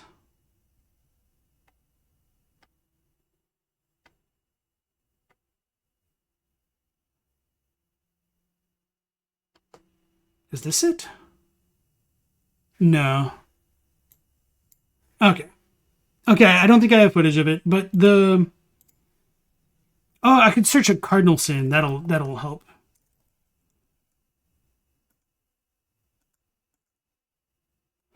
Okay, she says... Hear me... Damn it. I should have remembered that was going to happen.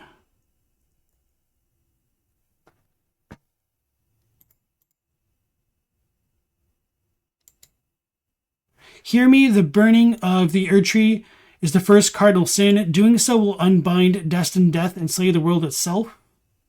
Was there another one? Or is this just different in Japanese? I'll need to look it up. But anyway, there's something in the game that says that... No, maybe this is different in Japanese. Where it says that the Erdtree has death sealed within it. And I've wondered if that is actually meant literally. That's something I think I just kind of like ignored for the most part because it was like a finger reader crone dialogue or something like that. But anyway, if death is actually stored in the Erdtree, that'd be really interesting stuff. I don't know entirely how I feel about it. I just kind of wanted to share that here while I could. All right, Sir Quillinus, welcome into the stream. Thanks for staying so long, or were you just like making a funny comment? And Mercy, nice to see you again.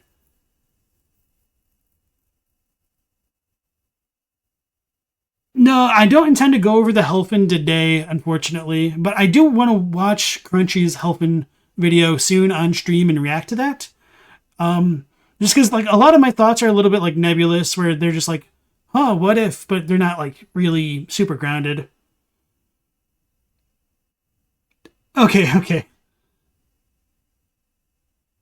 Okay, so moving on from the whole idea of that, we go to whether or not Destined Death coincides with Radagon's ascension to Elden Lord. So obviously I've already stated my opinion here, but I think it might be possible this could be when the nature of primordial gold, as it was called earlier, was changed from being more red tinted to more yellow hued.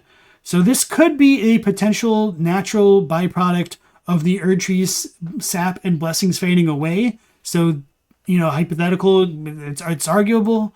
And or it could be a byproduct of Marika taking the grace of the Tarnished, using Raya Lucarian sorcery to drain it of color, like how the moon drains the sun in the eclipse. And it could be something else entirely why the nature of gold changed, but we don't know. I do think it's likely that the red in the gold could relate to death specifically. So, if Destined Death is linked to the fate in the night skies, and that's a big if, then was Destined Death not sealed until after the Karian astrology withered on the vine?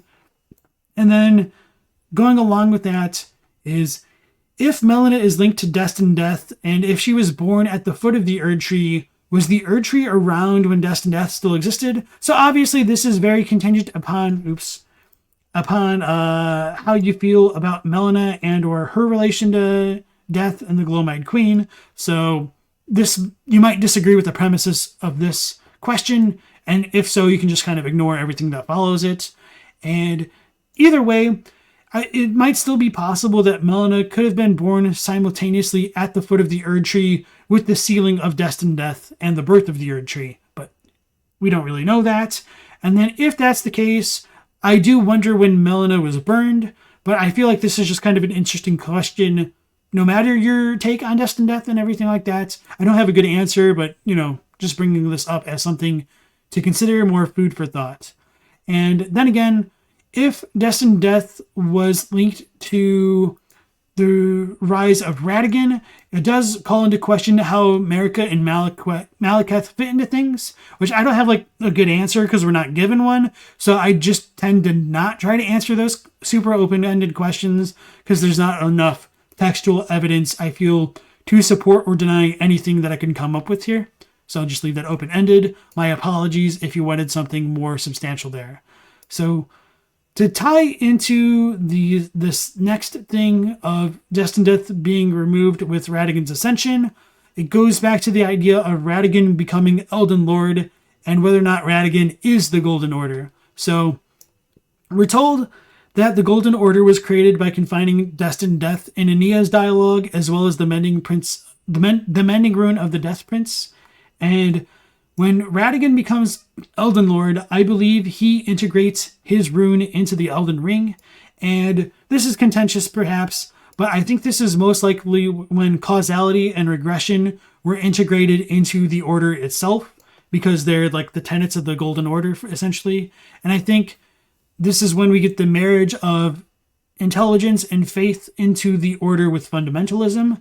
And it might be possible that the whole fettering of the fate in the night skies became full-on solidified when Radagon became Elden Lord, but they might have still been sort of governed by Rennala to a certain extent before this, but she was kind of subjugated when she married Radagon, which kind of goes back into the telescope description.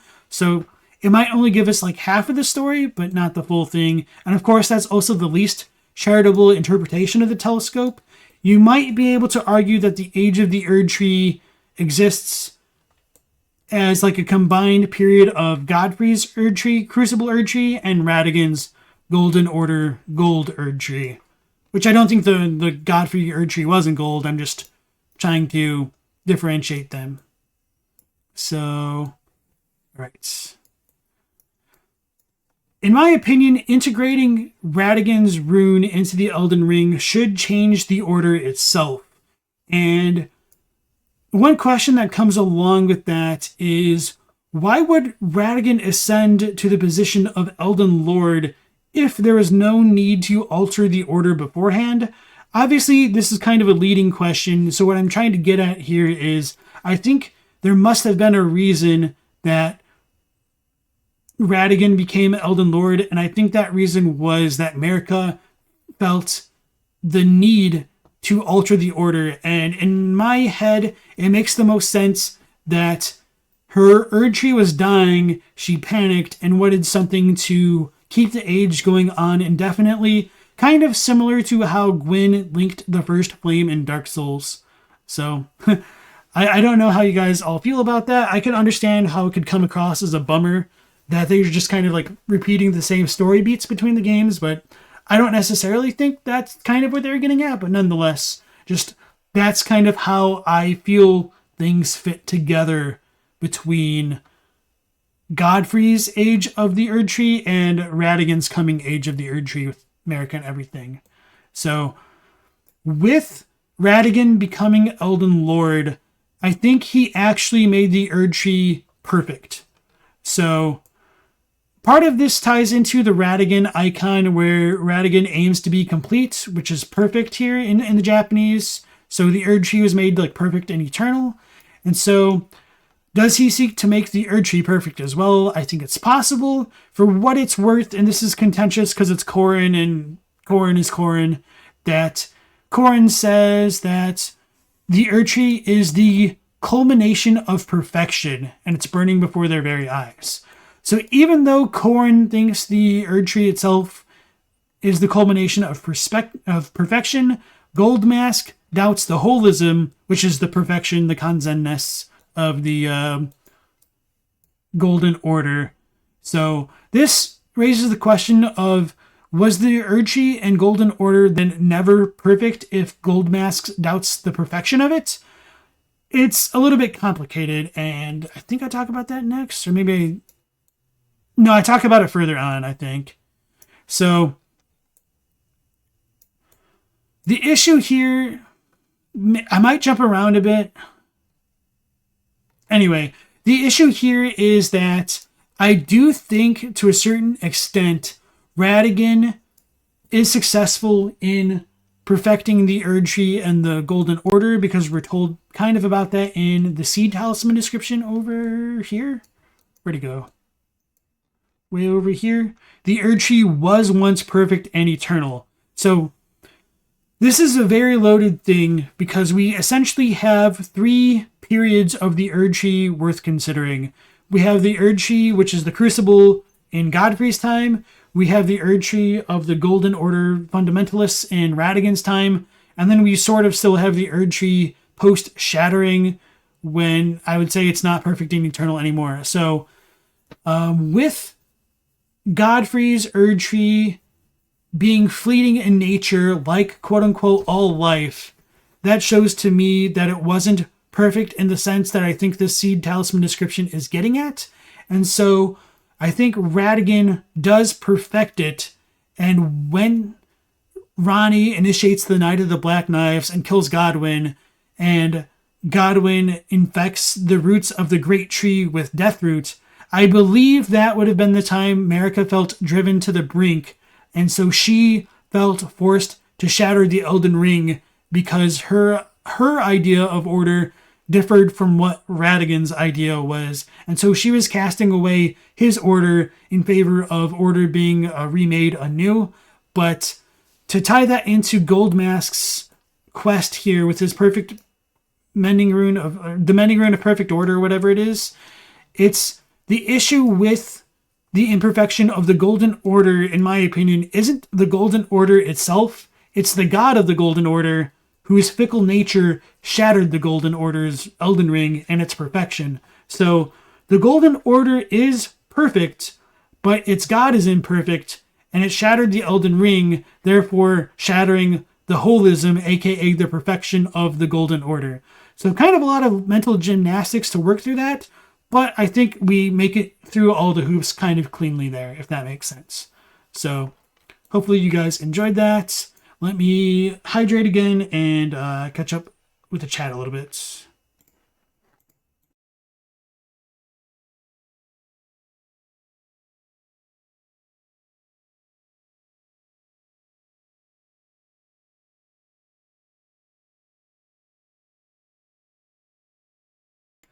Xylvetsis, sorry, I just butchered that. You think it's interesting that both are referred to as the first sin in terms of like linking the fire and like the cardinal sin of burning the Erdtree? Yeah, that's kind of interesting. I didn't think about it that way either. I mean, I kind of did, but I just didn't think about it like that verbatim, I suppose.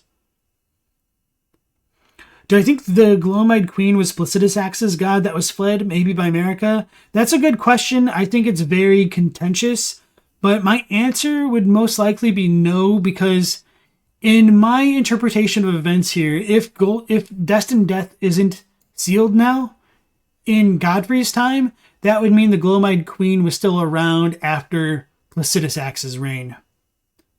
But that's a good question nonetheless.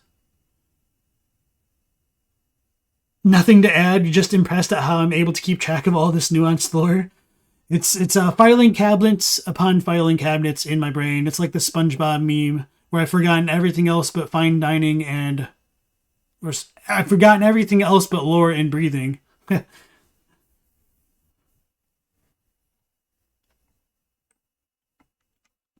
Marika needing help from the Carians to remove Destined Death makes so much sense. If she always had the power to change the world for all inhabitants, it's weird that conquering Liurnia would be beyond her. Well, I mean, we can still kill Radagon / Marika ourselves, So she isn't like completely all powerful. Like we can kill the Elden Beast, which is also not completely all powerful, which is, kind of really mind boggling if you think about it, which kind of might go into Gideon's idea that you cannot kill a god. Like he just can conceive of it. But thanks for those observations. Greater Will doesn't care as long as it has pawns to move. It's the super ego? Yeah, potentially.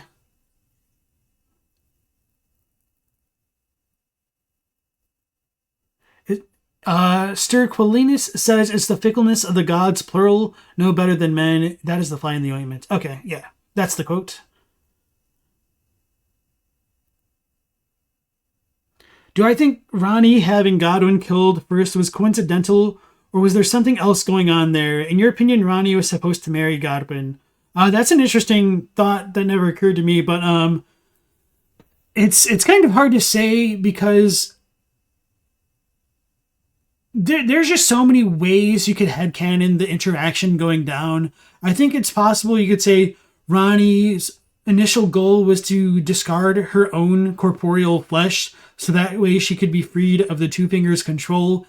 Maybe Godwyn tried to stop her and he just became collateral damage in her goal to free herself. That's kind of one reading that I personally enjoy. But beyond that, with Ranni representing the Black Moon and Godwyn being indirectly tied to the sun in the Eclipse Hotel, I do think it's a possible symbolism thing where the sun gets covered by a dark moon in a literal eclipse that they might have been working with, but I don't exactly know how or why the Night of the Black Knives went down the way that it did. And I feel like everybody wishes we knew a bit more about that, don't we?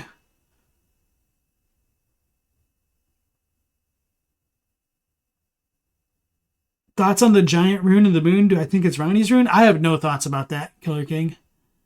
Longboard Lemon, welcome in.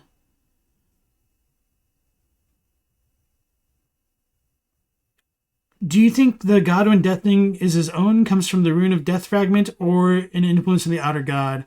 That's a very nuanced question. I think his being soulless is a product of Ranni using the rune of death.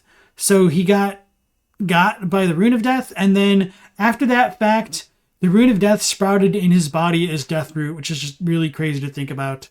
But yeah, I don't really know more than that. DZ, welcome in.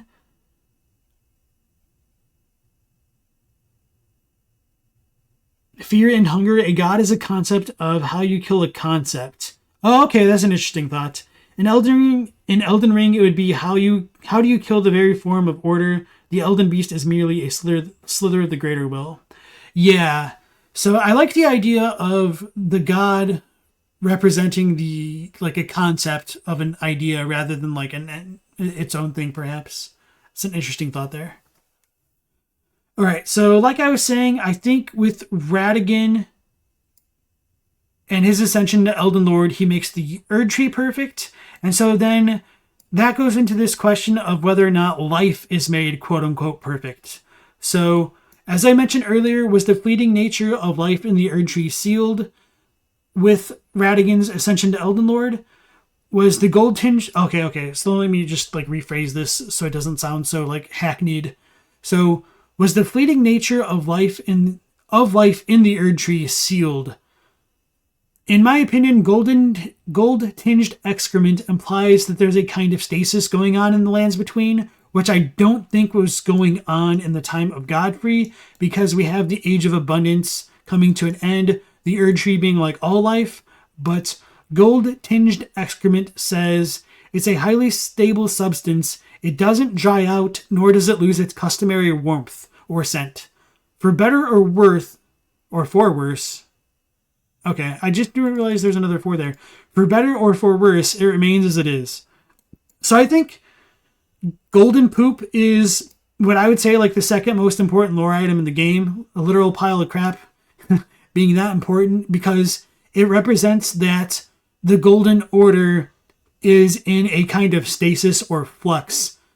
And I think the reason for that is because that is when Destined Death gets sealed, and it just kind of keeps things as they are, which is a very contentious statement because there is still sort of birth that goes on after the Golden Order is fully established. There's still some births after the shattering, because Raya is a snake person that gets born after Rykard has already gotten his great rune and is eaten by the serpent, allegedly. But yeah, I'll just leave that alone for now. So anyway, to tie into this idea of Golden Poop's importance, we do have the Dragon Heart's continued vivacious beating, and that's because they have potentially gold within them because of the gravelstone scales within the hearts, in my opinion. So like the gold in the scale in the heart keeps it beating, so it stays alive. So that might just be a property of gold in general, and it might not necessarily be like the Golden Order thing, but I think that idea is questionable with what I'd mentioned way earlier in relation to the heroes runes, and that those who were blessed by the Erdtree, aka their gold, died despite those blessings. So I don't necessarily think that gold is intrinsically tied to just life in general, but I digress. And to go along with that whole idea of gold and gravelstone scales and all that, the modern dragons are called Ayanaki, so they're not eternal. I don't remember what I think they just call them mortal. Yeah, I think that's what they use here. So they call them mortal in English in the localization, but they're no longer eternal, which is kind of weird because if Destined Death is removed, shouldn't everything sort of technically be eternal? So modern dragons most likely existed in a time where never mind. I mean, they can still be killed, but it's, I'm just moving on. And then moving on from that, we do have the other forms of quote-unquote immortality present throughout the game. So the Sacred Relic Sword mentions that it's a sword wrought from the remains of a god who should have lived a life eternal, with Radagon more or less being transformed into the Sacred Relic Sword itself. This might be trying to say that Radagon should have lived a life eternal, but to be fair, this is contentious because Radagon isn't technically the god. So this could be a reference to the Elden Beast itself. So maybe Radagon was making the Elden Beast an eternal god with the Golden Order, and that's why the Two Fingers want us to restore the Golden Order. But anyway, we have the veteran set telling us that the aging general could not die, nor did he have anywhere to fade away. The aristocrat set says that they abandoned their birthplace after the shattering, and these undead wanderers are the pitiful product of unending life. So a little bit of an interesting note with the aristocrats is that they're called Molja in Japanese, which is what hollows are called in Dark Souls 1, and it's also what are like the putrid corpses are in Elden Ring. They're also called Molja. So it's very interesting to me that we have shambling corpses that are not those who live in death, but they're still undead. So I don't know when those dead died and when Destined Death was sealed officially, but anyway. We have Aghil's Flame, which says, the dead gazed at the skies over the lakes of Limgrave, praying that the dragon's flames would burn them to ash. So this to me could suggest that Death was burned in flame, which, oh no, a big surprise. Ghost Flame tells us that. And the Deathrite birds were the keepers of Ghost Flame. So we do have fire being linked to death for quite a long time in the history of the Lands Between. I do think it's possible that the Altus Plateau's Altus Bloom flowers are based on the Celosia flower in real life, or the coxcomb, aka the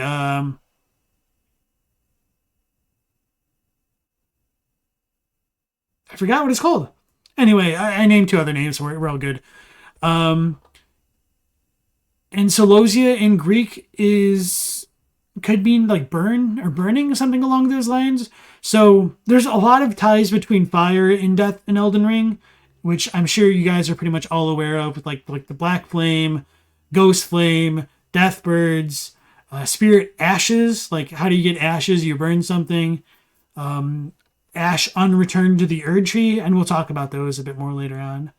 Now, these are all forms of immortality that might not necessarily coincide with like those who live in death, which isn't that big a deal, but we have Litany of Proper Death telling us that the role of hunters is to stamp out defiled reason, all for the perfection of the Golden Order. So this whole idea of perfect life and immortality, I feel, is more integral to Radagon's stuff, more specifically than like Godfrey and anything else like that. But I mean, all of that's still tied into Destined Death, obviously.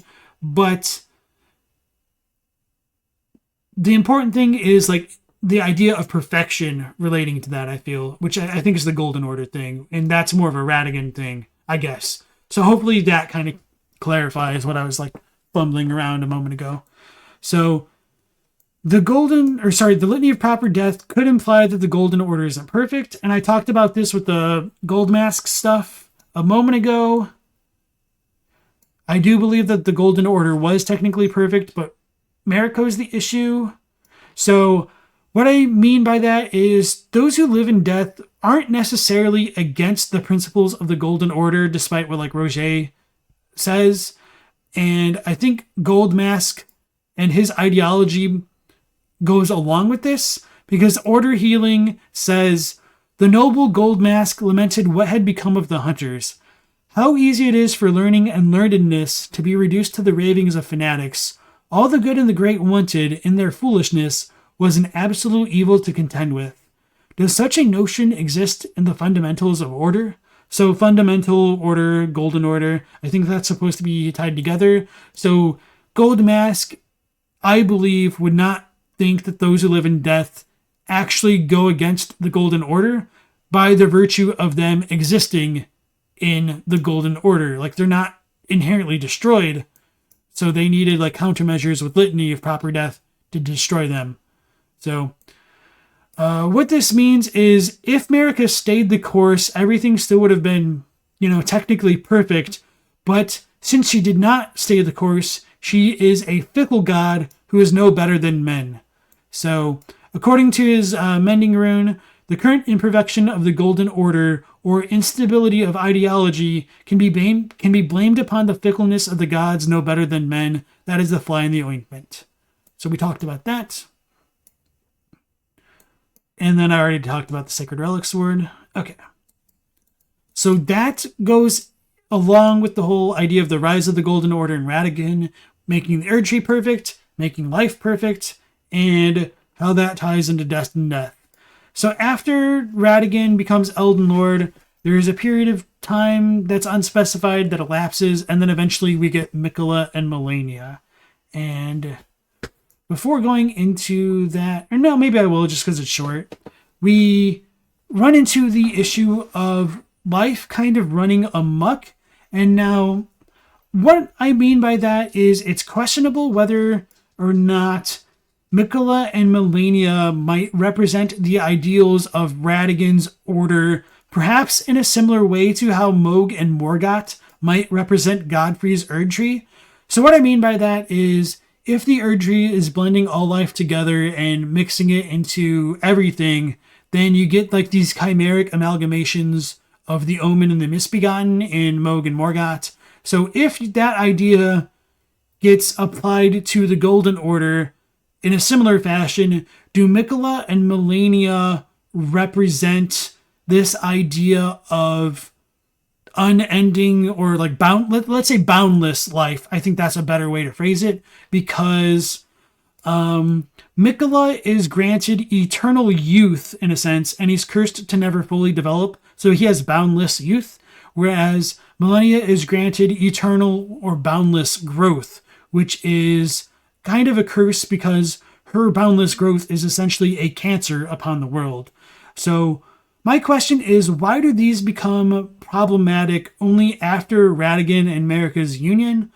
Obviously, there could have been the influence of the Outer Gods on Malenia. That's a little bit more questionable with Miquella. We don't know if he's actually being like controlled. There's the stuff with the Formless Mother to consider, but there's not a lot of direct ties between the two, depending on how you want to look at like the pelvis that he's like in the Mogan Palace mausoleum. But as I mentioned, they might be kind of physical embodiments of the current order, question mark. And then another good contrasting point is incest. Thanks, George. So, to tie along with that, one question that I have is, or like one comment that I have is, it doesn't seem like Eternal Youth and Scarlet Rot, they don't exactly seem to be problems that existed quite to the same degree as the Age of Godfrey. So, well, we do know that there's Scarlet Rot pre-existing millennia. It doesn't seem to become problematic until she comes back onto the scene and obviously like blooms around in a couple places. But that's kind of its own issue. And so did Millennia's mentor, who taught her how to get hit and hit back, was he the dude who sealed the original God of Rot? And did that happen during the time of Godfrey? We don't really know, so I can't comfortably say that Scarlet Rot wasn't an issue during the time of Godfrey, but nonetheless, it seemed more contained, and to be fair, it might have still been contained if Malenia didn't go berserk against Radon. So this is all pretty contestable, I feel. But hopefully you guys enjoyed that. So let me hydrate again and catch up with the chat.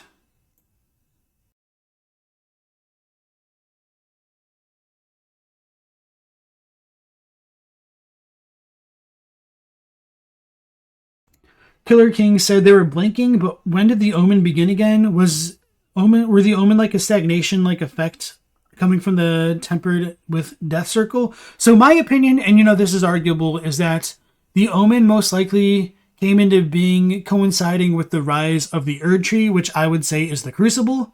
And so the Crucible is filtering excess life into the omen, which inadvertently curses them. But again, that is my opinion there.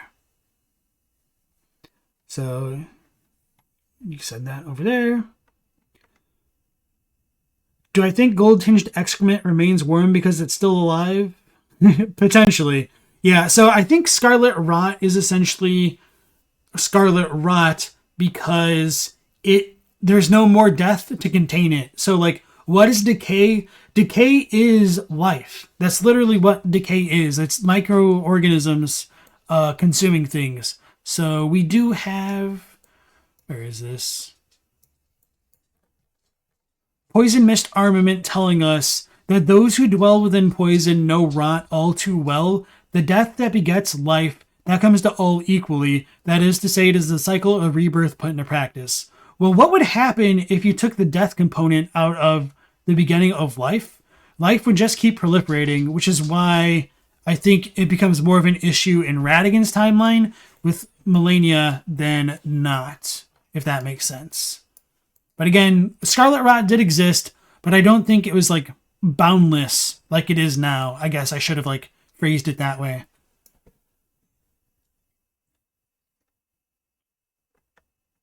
I'm cooking. Thanks.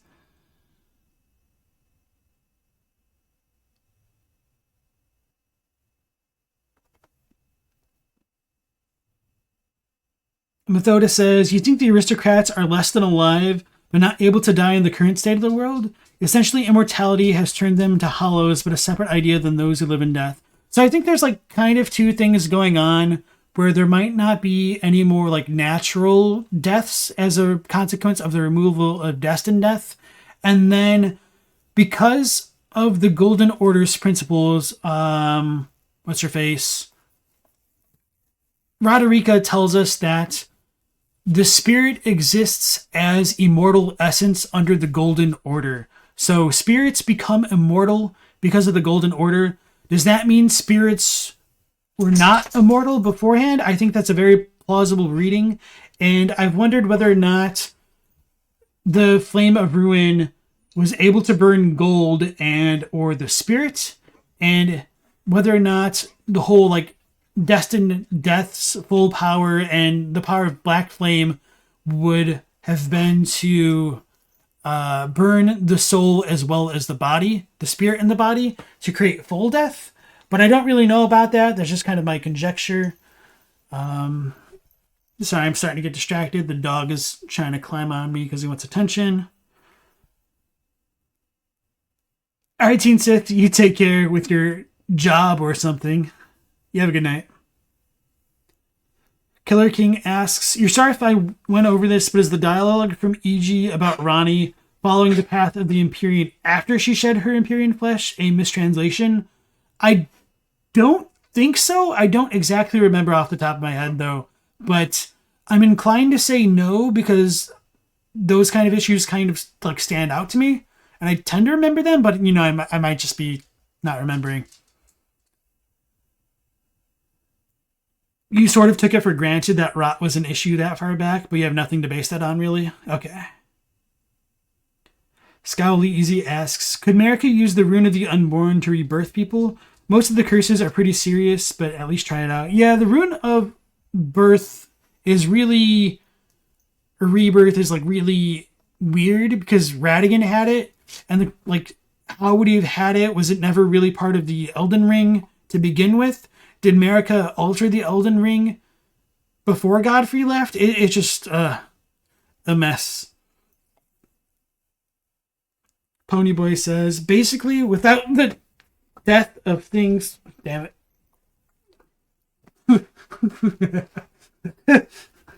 Hold on. No, get down. Thank you. All right. What were you saying? Without the Rune of Death, things, life... Sorry. The life of things is getting stoppered up in its basic form instead of being recycled properly. Yeah, I do think that's a possibility. You wonder why Millennia's mentor would need to seal rot away then? I mean, it could be a similar thing to the way that Marika defeated the fire giants. And we do have the Glow-Eyed Queen wanting to kill the gods. So there might have been just like a lot of conflict between the gods in previous eras. But good question. By the time of Radagon's Golden Order, things are starting to stagnate, and that might be giving the Scarlet Rot more presence in comparison to Godfrey's time. And I think that whole idea of stagnation ties into the sealing of death, because if death is sealed, that literally stops the quote-unquote cycle of rebirth put into practice gets stopped with the stopping of Destined Death. So that's literally the whole stagnation thing, which is like literally in all of the FromSoft games, the modern ones at this point, right? The real interesting question is how are they going to fit in stagnation into Armored Core, right?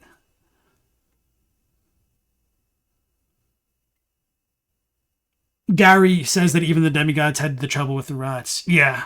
Okay. So Miquella and Malenia are born after the Golden Order, after Radagon becomes Elden Lord, and shortly after that, we are told that ritual combat is discontinued. And I don't really know why that happens. So what we do know is that, at least in Godfrey's time, people fought each other. But according to the Sword and Shield Talisman, the practice died out by the age of King Consort Radagon. But the remains of the arenas where ritual combat took place can still be found in every land, which is very straightforward. We do have the duelists who went from being combatants of the gladiators, and they were transformed into grave guardians of the catacombs and the Erdtree burial stuff. So I guess I didn't really go into the nitty-gritty of the problems with Erdtree burial. I guess I might have just thought about it a lot, and I just didn't fit it in here. So we talked about this a little bit on the stream maybe yesterday, if not, definitely in the Discord within the past couple weeks, that there's a lot of weird issues with Erdtree burial in general because the Erdtree burial watchdogs use glintstone, but glintstone should have only really been incorporated with like the Erdtree stuff after Radagon went to Liurnia and joined the Carian royal line, although maybe they did use glintstone stuff beforehand. It's just very, very unintuitive if that's true or not. But anyway, like I had mentioned earlier, it's questionable why they needed Erdtree burial if Destined Death was sealed. For what it's worth, I do think that Erdtree burial did actually happened during the time of Godfrey. I know that's kind of a weird statement to make out of the blue. It's just something that I've been examining a lot the past month or so in terms of like taking information for granted versus like what's actually said about it.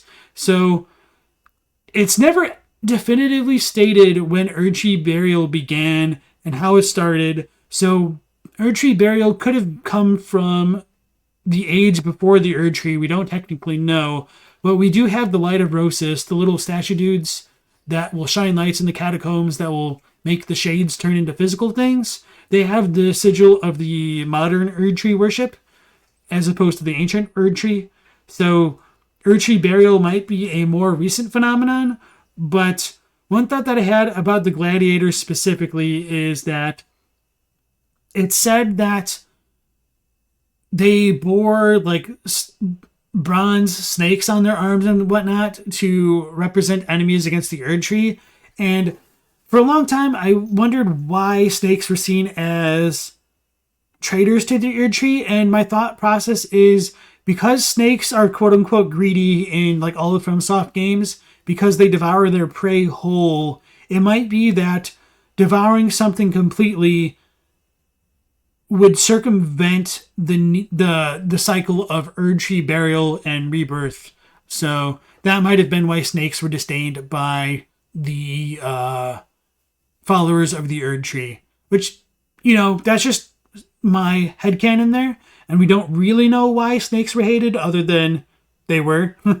So putting that aside, we do get some confirmation about that kind of with the way that Rykard works and says we will become his family. So when a snake does eat something, or when anybody eats anything, it seems in the lands between, like part of that thing gets grafted, so to speak, into the host organism. So what I mean by that is Rykard gets those bunches of hands in his body and the wounds that are coming out of him. We see those kind of similar features showing up with the ulcerated tree spirits. We also get potential hints of that with the cannibalism of people leading to others becoming inflicted with the frenzied flame. So that happens a lot in Mount Gelmir. We've got the Lanedale soldiers eating the dead, and they're possessed by the frenzied flame.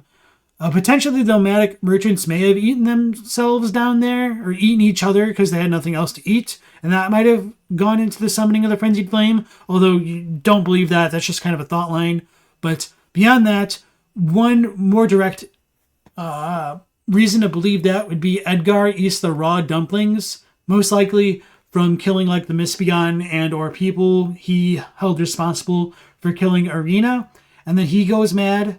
But even beyond him, when we feed Hayeta the fingerprint grapes and the other grapes, she starts to become more in tune with the three fingers. So that might be like a cannibalism theme going on where you eat something and that something becomes part of you, which I think relates to the idea of the soap description, where constantly being exposed to the stuff around you will allow it to seep inside you and soil your very spirit. And this idea in general gets shown to us many, many times over. We've got the glintstone miners, glintstone Miranda flowers, frenzy flame Miranda flowers somehow, scarlet rot Miranda flowers. And then I think you could apply that idea to the dragons with dragon communion. So when people eat dragon hearts, they end up becoming more draconic themselves until they transform into worms. The trolls have that happen to them too. So it's just something that's like very prominent in all the FromSoft games in recent memory.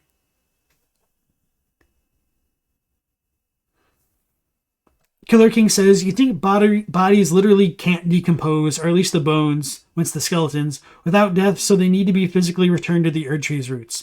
Not only that, we also have like literal piles of nondescript flesh and bone fusing together to become like oozes that you'll see in like the Wraithblood ruins. You also see them above, like in many places of like Liurnia. They're filled with like beast bones and stuff, and they're just like blood, meat, and bones.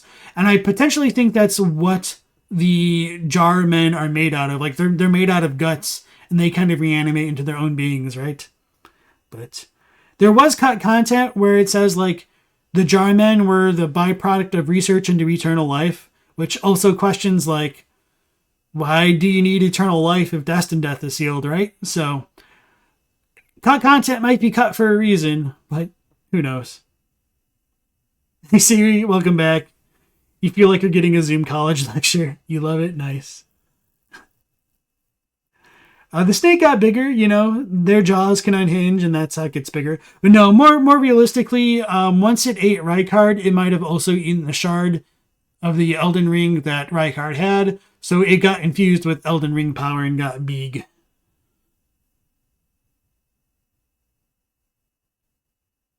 Alright.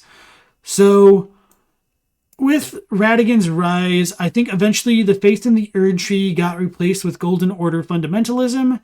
And then I think that's, or probably most likely around the time that the Omen and Misbegotten started to become treated with scorn because the blessings of the old Erdtree were no longer in effect. And this new Erdtree became like the eternal beacon and it was perfect for a time. And then, of course, there's probably a very, very long age and period of time where this age lasted. And then eventually Ranni stole the keys to the car and crashed it into her brother. And we had her mom lose her mind and the shattering happened. So after the Night of the Black Knives, after Godwyn's death, Deathroot started to appear. And it's unclear when Marika was driven to the brink. So it could have technically happened before like Deathroot sprouted. We don't really know. But it reads most likely to me that Marika being driven to the brink was a consequence of what Ranni did to Godwyn and the appearance of Deathroot and those who live in death. So my rationale for this is with Deathroot infiltrating the roots of the Great Tree and the Erdtree network, Marika didn't want death to come back into the Elden Ring itself. So if the Erdtree is connected metaphysically to the Elden Ring, then Deathroot, which is the rune of death, going into the Erdtree would go into the Elden Ring, and so death would be back in the Elden Ring, which she doesn't want. Sort of, but not really. Maybe? We don't know. So that's what I think is most likely to have caused Marika to be driven to the brink. But again, for the 1000th time, it is my headcanon there. So the shattering happens. We have all the shattering wars. We have no idea how long the shattering war happened and the demigods fought each other before the Two Fingers like discarded them and wanted the Tarnished to come back. So the Tarnished return, and that's just kind of the end of the timeline here. So I don't have this incorporated directly into the board, but one thing that I found very recently was that according to the Seedbed Curse in the Japanese description, it says not that the souls of the dead gets prevented from returning to the Erdtree, it's that death itself is prevented from returning to the Erdtree when it's cursed, which is very fascinating to me. And that might not seem like it has a lot of significance on its own. However, I did look into the Memory of Grace item, the thing that acts as it'll return you to the sites of grace for all of your runes. It says in Japanese that the Tarnished are what's a good English equivalent for this? That they're dead, that they're dying, it says that the Tarnished are dying, like they're in the state of death. So in the opening cutscene, we have the narrator saying the Tarnished are ye dead who yet live. So that was something that, like, you know, it could be like artistic license, a little bit of embellishment on the narrator's part to like inspire us to do our goal of becoming the Elden Lord, yada, yada, yada. However, with the Memory of Grace in Japanese saying that the Tarnished are dead, let me do it like this. Okay. I don't think it's going to pop up in like a normal dictionary search. Oh, Uh, yeah, I mean, it kind of says it, but it doesn't really get at the thing that I'm going for. So this is the term that shows up in the Memory of Grace, Shiseru, which is very interesting because that's not how you would typically conjugate something dying. So to get super grammatically pedantic, to die is shinu, but to die is like to be dying in the progressive tense would be like shindeiru and or shini. So that would be like present tense, present progressive. Shini, present. Shindeiru would be present progressive. So like is dying, dies versus is dying, I guess I should say. Sorry if I'm skipping ahead. But Shiseru kind of sounds like passive, but it's also present tense. So you were in a passive state of dying, but you're not dead. But there is no like realistically speaking, you aren't exactly in a passive state of death. You're either dead or you're not, you know? But this is saying that the tarnished are dead or dying is kind of what I'm trying to get at here. So one idea that I've had, and you know, this is really half-baked, is that the reason the tarnished can't die is because they're already in the state of dying. So that's why they come back, because they're dead, but they're not, but they are.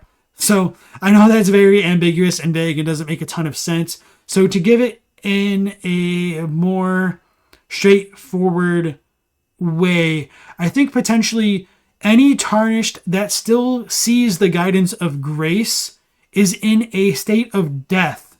So if they die, they're not dead completely because they're already dead, if that makes sense. However, if a tarnished no longer sees grace, they're no longer in a state of being dead. So if they die, they die. Man, that just sounds so terrible in English. I'm so sorry. I mean, I shouldn't blame English. I should blame myself for not articulating that better. But hopefully it makes sense. So, oof. Okay. Going back to you guys. And yeah, that's pretty much it for this. So thank you all for sticking through this. I really appreciate it. And hopefully that will clarify some of my thoughts about everything. I will read what you guys have to say in the chat, and then I'll like summarize stuff again super quickly.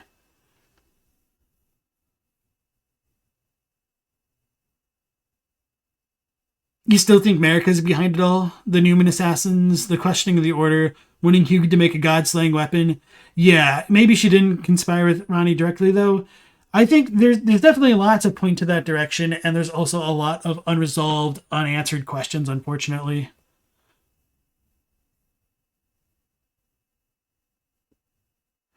Considering the size of the minor Erdtrees, the shattering must have happened quite a while ago.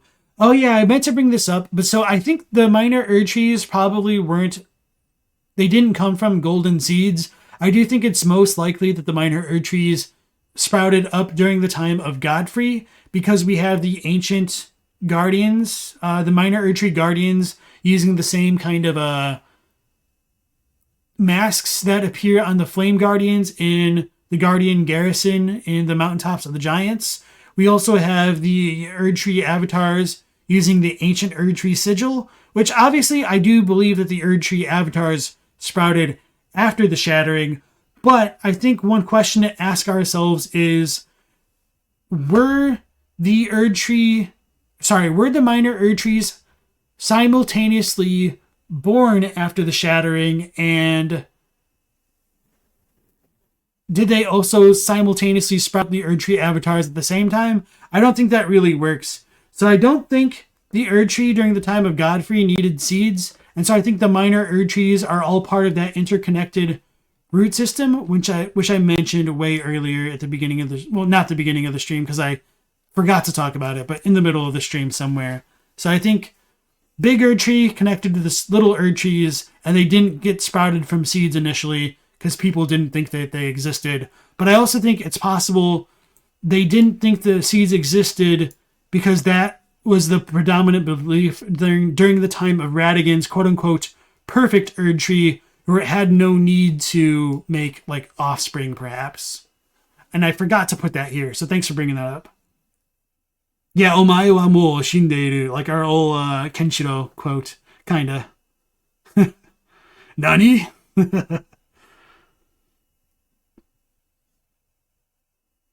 Yeah, and then maybe Marika didn't want death to be part of her.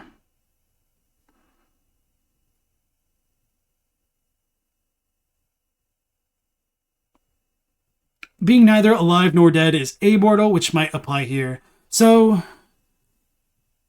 yeah, that might be a decent way of describing it.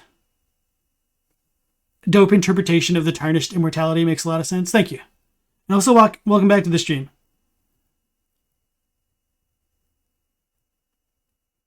Is it the fingers that called the tarnished back? You had it in your head. It was Marika for some reason.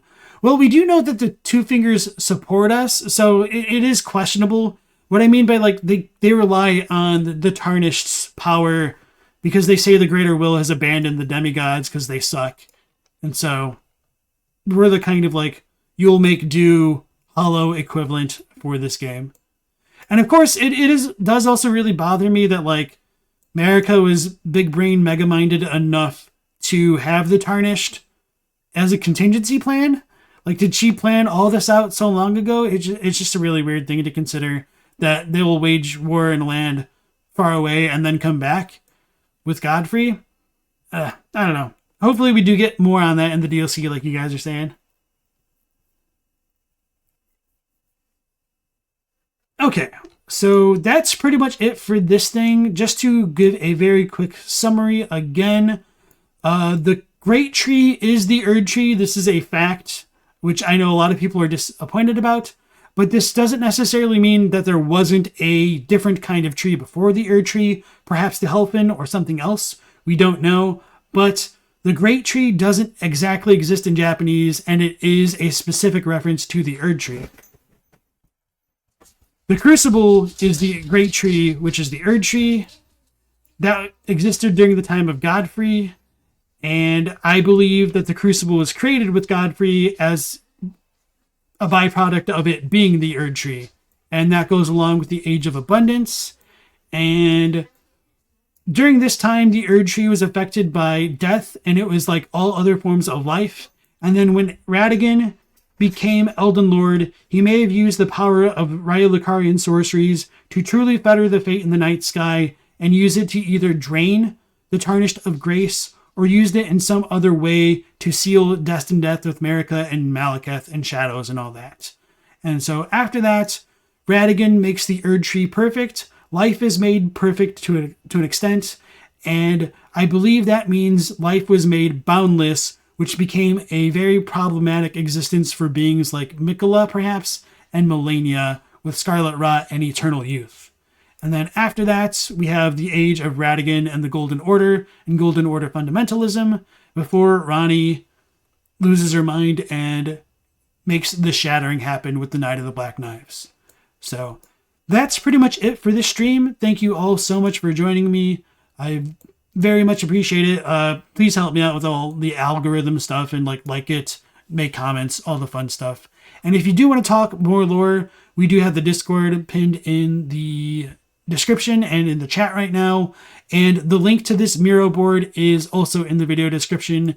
And I do think this stuff is still compatible with my original timeline here. I wouldn't really change anything on this, I don't think. But again, this isn't like super to scale, so I do think like the dragons still like predate like the old civilization and whatnot. But anyway, if you're interested in my timeline theory, I do have a timeline stream that I did months back, somewhere archived on like the live section of my channel. So that'll be it for me for tonight. Tomorrow, I intend to start off with going back and looking at other people's lore videos. Tarnished Archaeologists made a new lore video starting off with Bloodborne lore. So I'm very interested to see what he has to say about that. And I think that'll be a good diving point from that. And then after that, maybe we'll look at Smotown's video about the Glowmide Queen and Crunchy's video about the Helfin. So once again, thank you so much. Take care. Last Protagonist out.